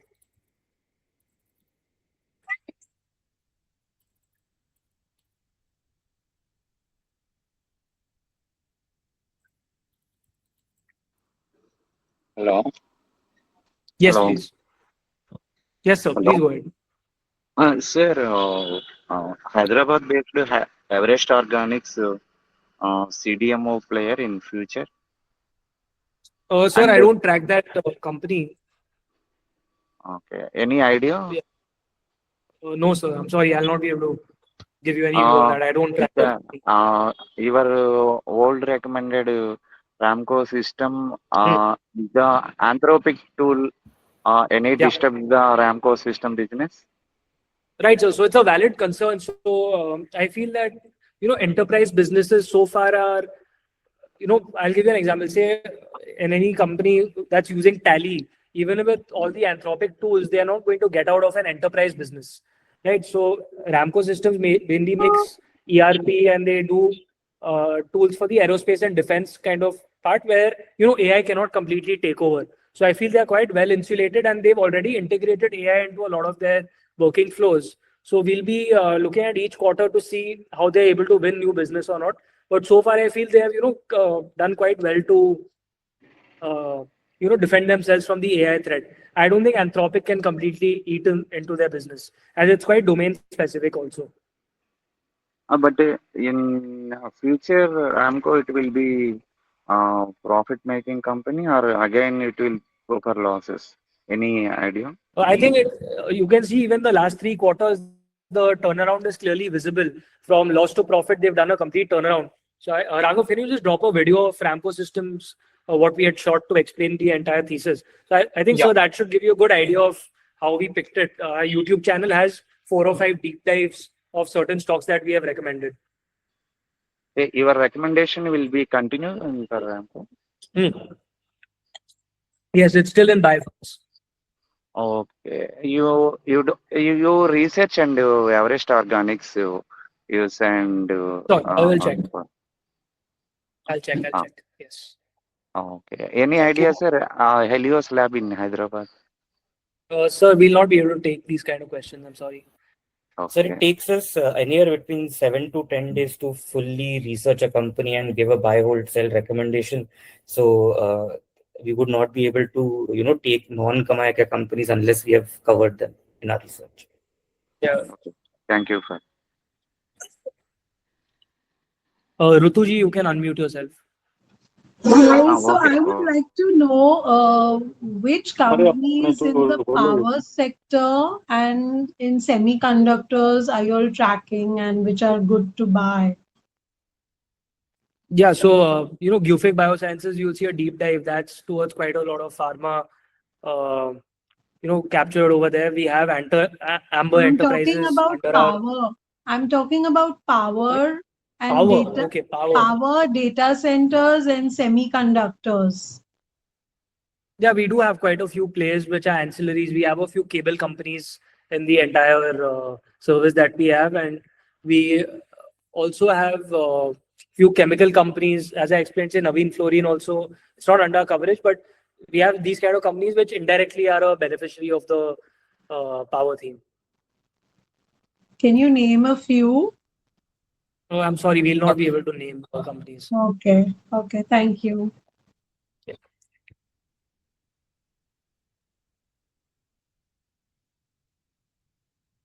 So, sir, there are no direct AI plays in India as such. Like most of the IP all lands with the US companies such as Claude and Anthropic.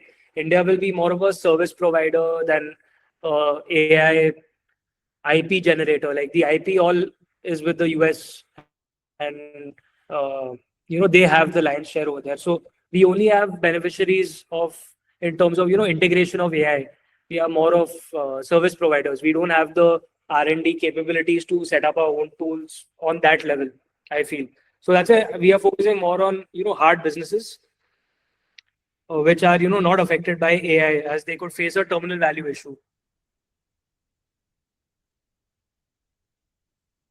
Yes. Colorful world, you can unmute yourself.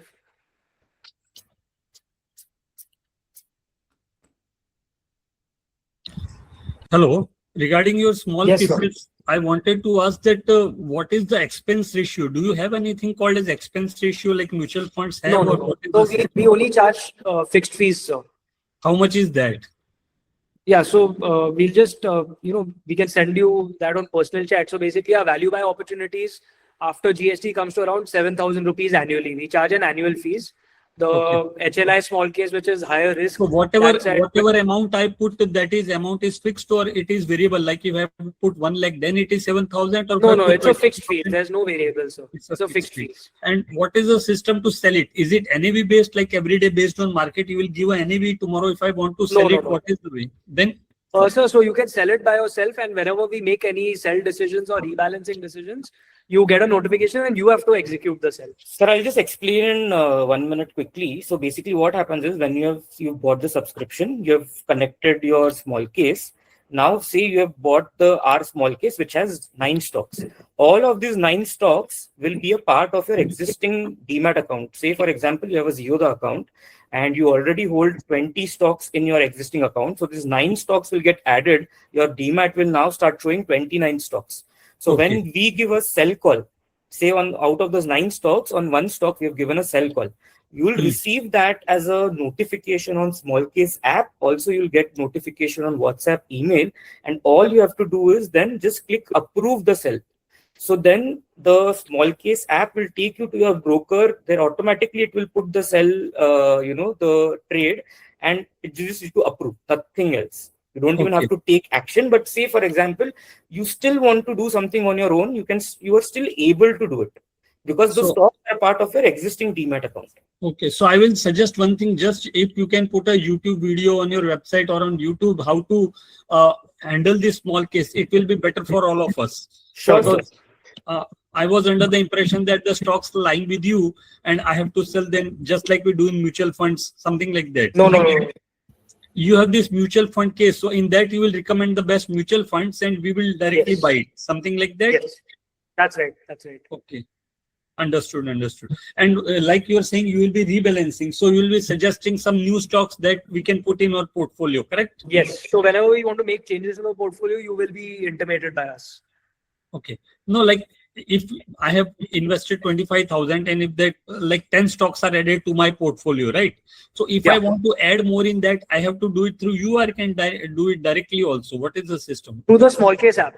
So your broker will be connected and through that you can add to your investments over there. But I can see which stocks are there. I can see the actual. So the moment you're subscribed, you can see all the companies inside. Okay.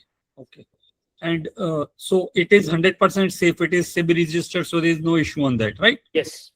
Okay. Yes. Understood. So all the money lies with you, so we don't have any capability of, we do plan to go for a PMS in the future, but currently we only are allowed to give advice. We are not looking to, manage money directly. We are only giving the advice and the execution is, and even the money is fully. You have a fixed fee for that advisory and you have. Exactly. Yes. Correct.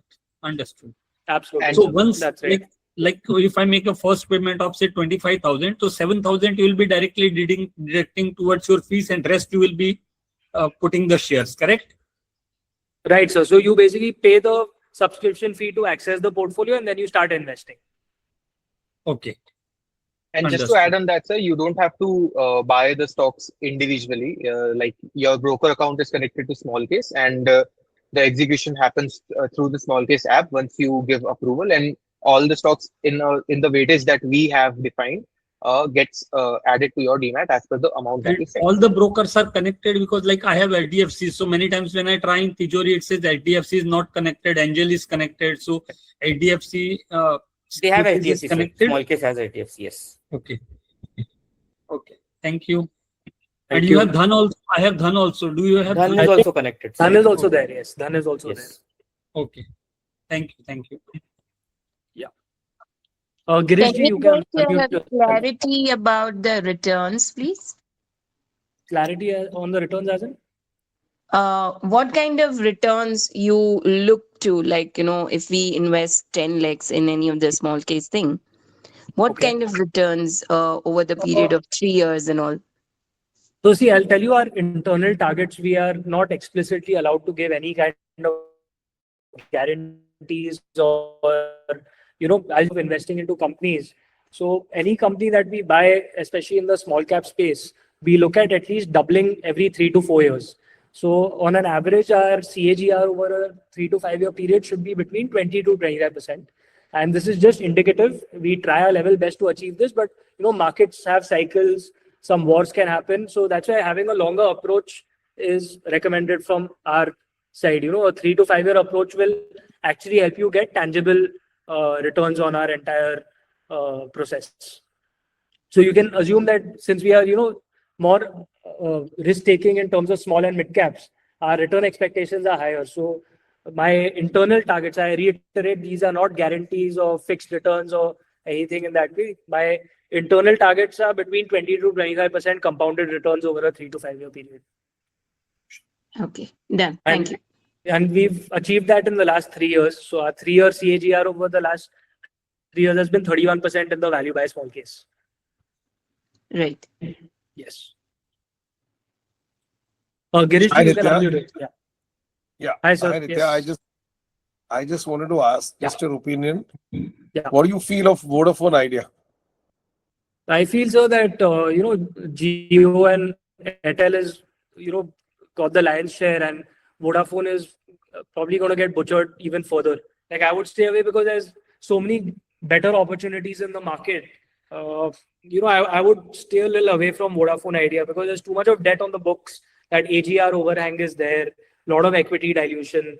Even though Birlaji has put in some money recently, it's still not attractive enough for me to buy. Like I'd much rather go for an Airtel than go for a Vodafone is my view. Because I feel the structural changes in this entire telecom sector are very heavy. Okay. Thank you, Nitya. Yes. Yes. Hello sir, hello Yes, Narendra ji. Sir, मैंने आपके small case से value buying opportunity में 50 लाख रुपए डाला हुआ है। और मैं ये पूछना चाह रहा था, मैं ये एक ही काफी है या आपके दो 25-25 लाख रुपए दो करके लिए जाएं? और सर आप हमारा HNI स्मॉल केस भी एक बार देख सकते हैं। आपके लिए हम स्पेशल कोड भी दे सकते हैं क्योंकि आप ऑलरेडी एक एग्जिस्टिंग सब्सक्राइबर है। तो मैं आपसे अलग से कनेक्ट कर लेता हूँ। आप ठीक है, हम बात करते हैं ओवर द कॉल और something. Do we have our Aniket? We have his number. I think we should have it right through the small case platform. Yeah, we'll find it. We'll find it. We'll personally reach out to you, sir. ठीक है, ठीक है। Yes, sir. Thank you.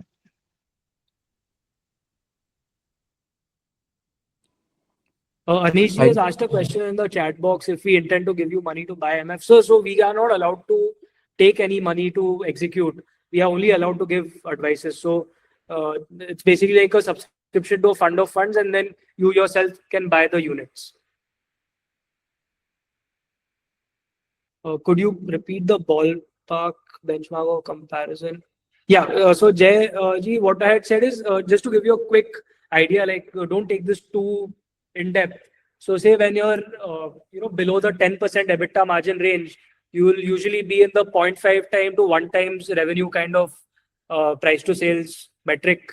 If you're between the 10% EBITDA margin to the 15% EBITDA margin range, you will be between say 1 to 2 times kind of price to sales on an average basis. Like these are good entry points. And the moment you're above 15% EBITDA margins, you say 15 to 20%, you trade between say 2 to 4 times sales. And the moment you're 25 to 30% kind of margins and above, you can be 8 times sales and above, like say 8 to 10 times sales. So these are just some broad metrics to give you an idea. Like the value addition gets priced into the price to sales. So the universe of the companies that we are actively tracking, I would say we track pretty much all kinds of companies because you see large caps also we track to just get an overall understanding of the industry. We do track small caps very in depth, SMEs very in depth. So definitely the universe is, I would say, around about 1,000 companies. We do look at around about 1,000 companies because we follow a lot of them. Yeah, I think we have some hand raises. Yeah, go ahead, sir. Yes, sir. Please. Yeah, very good presentation, I would say. So I had one question. Currently, we have already seen a re-rating and a kind of correction in the small cap and the mid cap space for the last 2.5 years. They have not done that much of returns. So currently, considering that the ceasefire situation has again failed and how long the war would continue, no one can guess.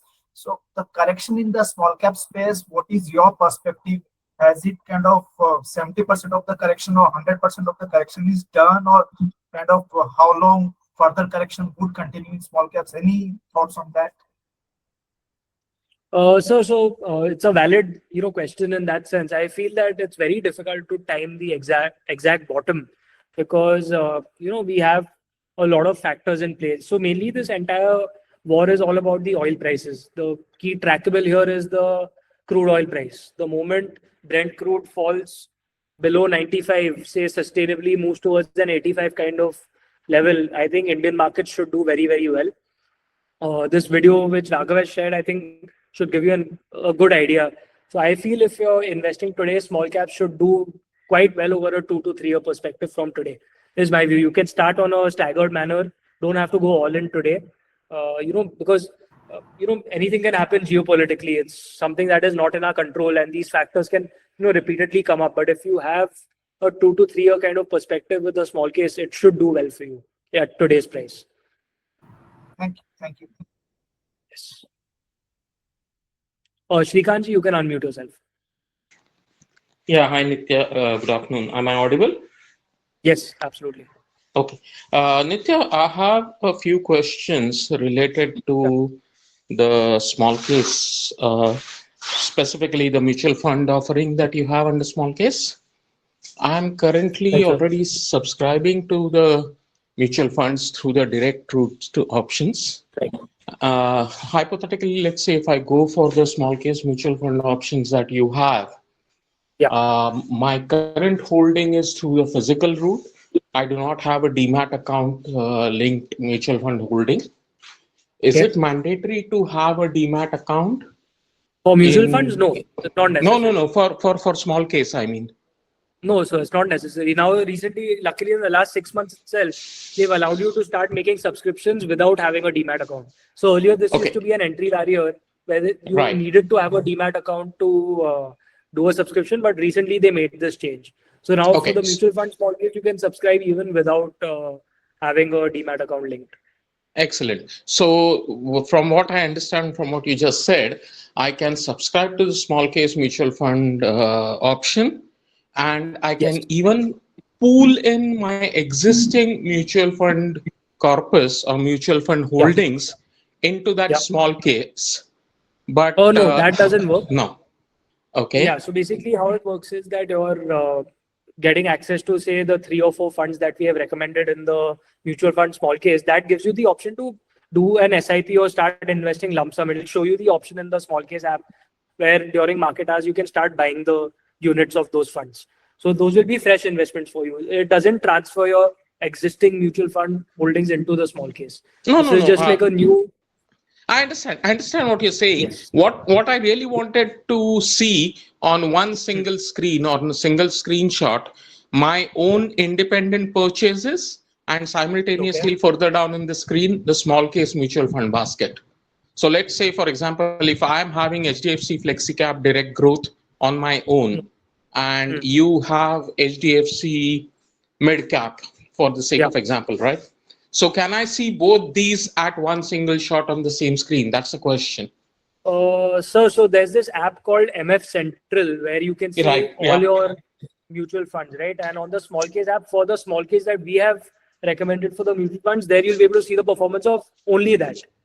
Okay, so I cannot essentially get a single screenshot other than MF Central of how all my mutual fund holdings are doing, correct? MF Central is the only way, sir. Okay, that's fine. That's one question answered. Going further into that, if I was to use the same logic for the, for let's say stocks, because I also invest in stocks. If I pull in my existing folio through my current Zerodha account into the small case, is that also not going to be visible in small case? So in small case, basically, whatever you subscribe to us in the small case app, you will see what is your return for our product. but it won't be able to compile everything together. Like, because Smallcase doesn't have access to your entire demat, it only has access to what you have bought through their platform.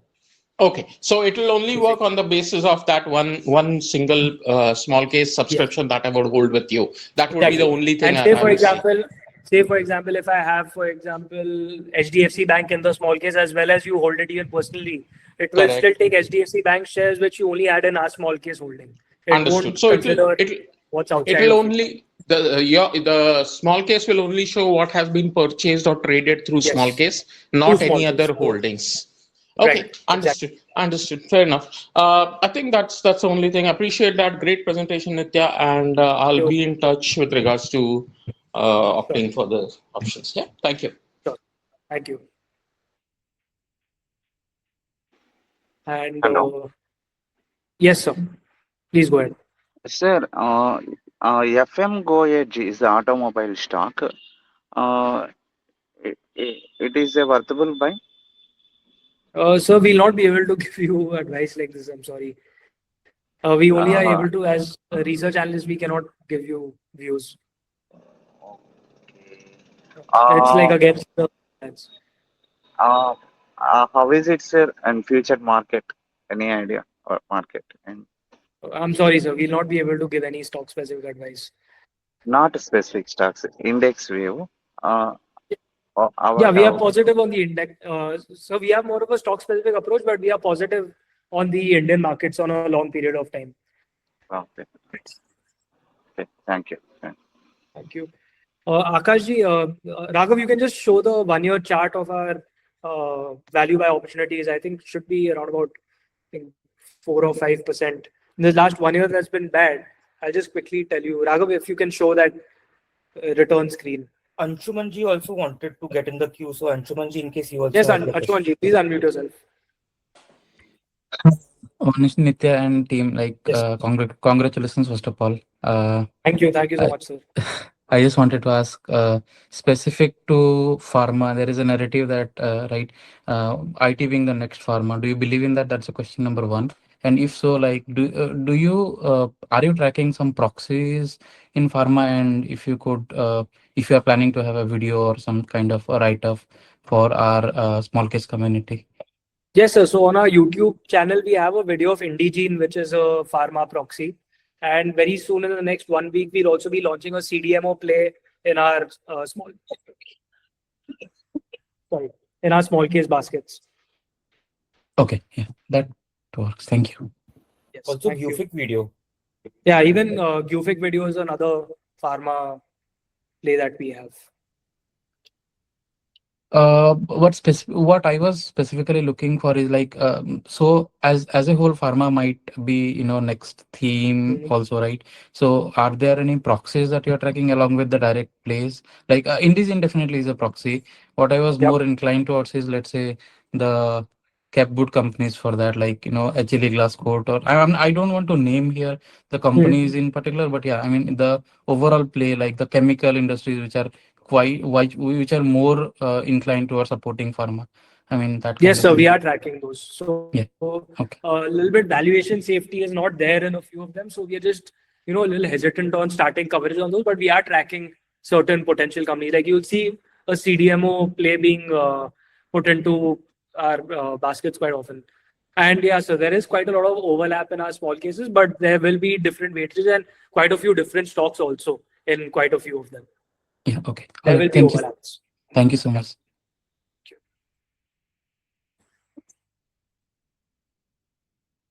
Srikanji, I don't have any views as such on the Gift City offerings as such. Okay. Ankit Raj, you can unmute yourself. हाँ sir मैं पूछना चाह रहा था, ज्यादातर हम psychological view ही पूछना चाह रहा हूँ। जैसे कोई स्टॉक कंटिन्यू गिर रहा है, जैसे आप सीरियल एजुकेट में देखे होंगे, रैमको में भी था बहुत इधर हुआ, FCL गया बहुत तेजी से ऊपर, इतना आया अभी कंटिन्यू नीचे आया, अभी थोड़ा सस्टेन हुआ। तो आप इसको हैंडल कैसे करते हैं? हम लोग तो फ्रस्ट्रेट हो जाते हैं कि क्या हो रहा है, क्या नहीं हो रहा, आप लोग सेल क्यों नहीं कर रहे? मतलब ऐसा हम लोग को लगता है, लेकिन मेरे को हम समझ में आता है कि इतना आसान नहीं है कि वो फैसला लेना, लेकिन आप इसको हैंडल कैसे कर पाते हैं? तो सर हम बेसिकली क्या देखते हैं कि बिजनेस में क्या हो रहा है। अगर बिजनेस में पूरा प्रॉब्लम हो चुका है मैं आपको समझा रहा था ना पहले भी स्लाइड्स में कि जब बिजनेस में कोई अड़चन आ जाती है, नहीं तो कोई प्रॉब्लम आ जाती है, अगर सिर्फ 3-6 महीने की है तो फिर भी हम बैठ सकते हैं। अगर ये प्रॉब्लम 3-4-5 साल के लिए रहेगी तो फिर बहुत बड़ी प्रॉब्लम हो जाती है। तो हर एक स्टॉक को हम इंडिविजुअली देखते हैं कि एग्जैक्टली प्रॉब्लम क्या है, ये क्यों गिर रही है, रीजन क्या है इसके पीछे। और अगर हमको दिखता है कि मैनेजमेंट को पता है वो क्या कर रहे हैं और चांसेस है कि रिकवरी इसमें आ सकती है, तो हम बैठे रहते हैं। क्योंकि आपको ये समझ में आ चुका होगा, जब लिक्विडिटी कम होती है मार्केट्स में, जब स्मॉल कैप्स में लिक्विडिटी कम होती है, तभी जब लोग सेल बटन दबाते हैं, स्पेशली मार्च के टाइम पे जब टैक्स हार्वेस्टिंग भी होती है, तो तभी लोग दबा के बेचते हैं कोई भी प्राइस देख के। तो स्टॉक प्राइसेस तभी कोई सेंस नहीं बनाते। तो बहुत इन्वेस्टर्स के साथ क्या होता है ना कि उनकी साइकोलॉजी जो रहती है क्रैक हो जाती है ये टाइम पीरियड्स में, कि मार्च में उन्होंने देख लिया कि अरे अरे मेरा स्टॉक 40% गिर गया, वो सबसे नीचे हुए भाव में बेच देंगे और सबसे ऊपर वाले भाव में खरीदेंगे। आप समझ रहे हो? तो मतलब जो भी मैं उसके लिए कह रहा था, कुछ ना करने के भी बहुत फायदे रहते हैं। तो आप अगर 3 साल के लिए बैठे रहोगे और वो कंपनी ने ढंग से परफॉर्मेंस दी, तो आप देखोगे बीच में 20% गिर गया, 30% गिर गया, लेकिन जब बढ़ेगा तो वो फिर बहुत अच्छा बढ़ता है। तो स्मॉल कैप्स बहुत वॉलेटाइल रहते हैं कि वो हर दिन आपको रिटर्न नहीं देंगे। कि आपका समझो फॉर एग्जाम्पल 1-2 साल अच्छा जा सकता है, 1 साल पूरा बुरा भी जा सकता है। तो आपको बस बिजनेस कंटिन्यूसली ट्रैक करना है, और वो हम करते हैं। तो उसके लिए सर हम वही कहते हैं कि जो हमारी जॉब होती है यही सब ट्रैक करने की। तो आपने नोटिस किया होगा हमने चेंजेस भी किए थे। से सीएल एजुकेट हमको लगा कि AI will eat into e learning business, और इन्होंने थोड़े फाइनेंशियल मैनेजमेंट पे वीकनेस की थी, तो हमने वेटेज कम कर दी, 8% से 3% कर दी। तो हम चेंजेस करते हैं जब भी कोई चीज ढंग से हमारे साइड से नहीं हो रही है, हम भी चेंजेस करते हैं। तो जैसे हम मैंने भी एक भगवान एफसी अच्छा अच्छा एफसीएल में एक देखे थे, जब एफसीएल आपने ऐड किया था तो उसमें देखे क्या हाँ अराउंड उसमें 240 चल रहा था। अभी तो स्प्लिट हो चुका है, 24 दिखता है। ठीक ठीक। तो उस समय अचानक से 2 दिन अपर सर्किट 20%, फिर नेक्स्ट डे 10% ऐसे ही है। और फिर जी अचानक सर, से फिर मार्केट एक इनके मार्केट कैप्स इतने छोटे होते हैं ना कि ऊपर नीचे वॉलेटिलिटी बहुत हाई होती है। तो तो एक्सेस मैंने मैं वोलेटिलिटी उसमें दिखा कि मतलब 2-3-4 दिन में 50%, फिर वहां से एकदम डाउन ट्रेंडिंग 19-20 तक आ गया। फिर यहाँ से थोड़ा बहुत सस्टेन इधर मार्केट किया तो फिर किया, ऐसे ही चल तो रहा मैं है। वही कह रहा हूँ आपको कि स्मॉल कैप्स जो रहते हैं सबके लिए नहीं होते, कि जिनके लिए हायर रिस्क एपेटाइट है उनके लिए सूटेबल रहता है यूजुअली। उसके लिए मैं कह रहा था mutual funds is a good way for investors not used to high risk, और जहाँ पे बहुत ज्यादा वॉलेटिलिटी होती है, बहुत लोग स्टमक नहीं कर पाते। अभी हमको आदत है, हम लाइन से हम समझते हैं कि ऐसा क्यों हो रहा है। तो कोई इन्वेस्टर को अगर नहीं मालूम है कि ऐसा क्यों हो रहा है तो उनको बहुत प्रॉब्लम होगी। तो उसके नहीं लिए हम सर, कहते हैं हम भी कि इन्वेस्ट तो 7-8 साल से कर रहे हैं, मतलब जैसे भी हो। और ये हमको दिक्कत नहीं है फ्लैक्चुएशन से। और वो ओके जब लाइव मार्केट में होता है तो वो हैंडल करने का जो साइकोलॉजी होता है ना, पैसा ऊपर नीचे जाता है थोड़ा सा होता है लाइव मार्केट में, तो वो हैंडल करने का जो कला आप लोग में होता है, इसलिए तो हम लोग डिपेंडेंट हो गए हैं आप लोगों पे कि चलिए चल अपना हैंडल वो मतलब वो फैसला बाइंग कब कर लेना है, किसी को सेल करना, वो हमसे हो ही सर, नहीं इसमें पाता पूरा सही एक से। ही चीज है, आपको मेंटली स्ट्रांग रहना है और आपको चेंजेस वहां करने हैं जहाँ पे आपका कन्विक्शन कम हो चुका है। अगर वो बिजनेस में स्ट्रक्चरली बहुत कुछ बदल चुका है, तभी आपको चेंजेस लेने चाहिए। खराब टाइम्स पे आपको मौके मिलते हैं पोर्टफोलियो को रीशफल करने के लिए अच्छी तरीके से, जो हमने किया अभी। तो मतलब हमको मेंटली स्ट्रांग रहना पड़ता है कि जहाँ पे फैक्ट चेंज कर रहे हैं वहां पे हमको चेंज होना है, इमोशनल नहीं होना है। मैं हाँ, ये आपको तो वही पॉजिटिव अभी एचएनआई में आपका देखा था कि कुछ दिन पहले कंटिन्यू 3-4 दिन गिरा, और फिर अचानक से इसी में सबसे अच्छा मोमेंट आपको दिखा। तो कभी कभी लगता है तो नहीं जब नहीं रिकवरी है कि आती है तो सिटिंग। बहुत जल्दी आ जाती है, जी हमको हाँ, जी बैठे हाँ। रहना होता है। हाँ, वो इधर दिखा जस्ट रिकवरी मार्केट के पहले बहुत तेजी से गिरा, फिर लेकिन वही रिकवरी बहुत फास्ट किया। तो सर स्मॉल कैप्स बहुत जल्दी गिरते हैं और बहुत जल्दी रिकवर भी करते हैं। उसके लिए मैं कह रहा था कि आप 1-1 साल के बेसिस पे देखोगे ना, तो स्मॉल कैप इन्वेस्टिंग सूटेबल नहीं होगा। एटलीस्ट 3 ईयर का अप्रोच होना ही चाहिए स्मॉल कैप्स में, नहीं तो गलत जाएंगे। Okay sir, okay. Ji.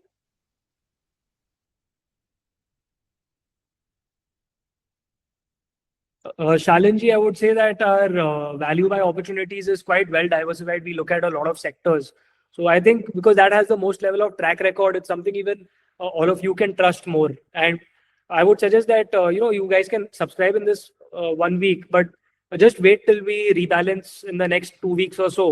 So then you are well prepared to enter in a fresh portfolio. So just wait till you get a rebalancing notification post subscription. So are there any other questions? Then I think we can wrap up the session. I think people must be hungry for lunch also. So any other questions at all? I think we have few hand raises. Rakesh, you can go ahead. Yeah, Rakesh ji, please. Yeah, hi. So, in small case, sometimes there is recommendation of stocks which are very small, and when we try to buy, it goes in upper circuit and all. So, do you in this value buy, do you have these kinds of stocks wherein after recommendation it goes into upper circuits? Yes, so sometimes it can happen. So that's why we started doing this thing where at least, there's 1,000 crore market cap kind of filter so that these liquidity issues don't come up. So there can be a few times here and there where this happens. It is possible. Okay.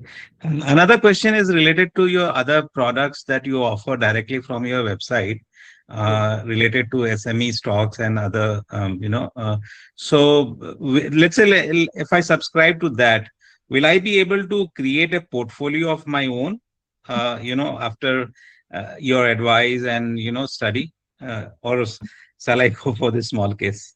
I would suggest to go for the small case. It's better rounded because the website service, what we've realized over a period of time is that we are not able to create the level of value we aspire to create for the clients. Like the small case is a better way to, access our services, is my opinion. I would say, because, there's a lot of nuances in the website which make it very complex. Because, I think a small case basket of stocks is what a lot of our clients always wanted, because they also get confused what to buy, when to buy. So this is just like a ready-made kind of solution. So I would personally recommend the small case for you. Okay. And one more question is, like, whatever you recommend the stocks, do you give a rationale related to that? Like why you are buying, why you are selling? Yes. Or it.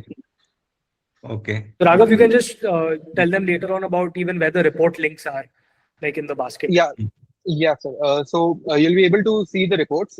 Plus, you will also be able to see some sample reports that we have given in this PPT. Once you will get this presentation, you can click on that links and you can access to the way we present our reports, the way we, explain everything about the company and the triggers and the risks and everything. Okay. And last question is related to, like, when are you planning to launch your PMS product? Like, I have a PMS and I just wanted to, evaluate other PMSs also. So seeing that you have good research work and all, so would be interested in that. So when are you planning to? What we heard from SEBI is that there's going to be quite a lot of overhaul of regulations in June. So we were just waiting to see what new rules come in June, after which, once we have clarity of that, then we'll apply for the license. So we're just keeping the paperwork ready. So I would say my target is latest by end of, say December 2026, or, somewhere in 2027 is where our PMS would start logically. Okay. Thanks very much. Yeah. Nitya, can I have one quick question? Sure. Yes. Yeah. So Nitya, once again, great session. It's been wonderful listening to everything that you have presented. I have one query.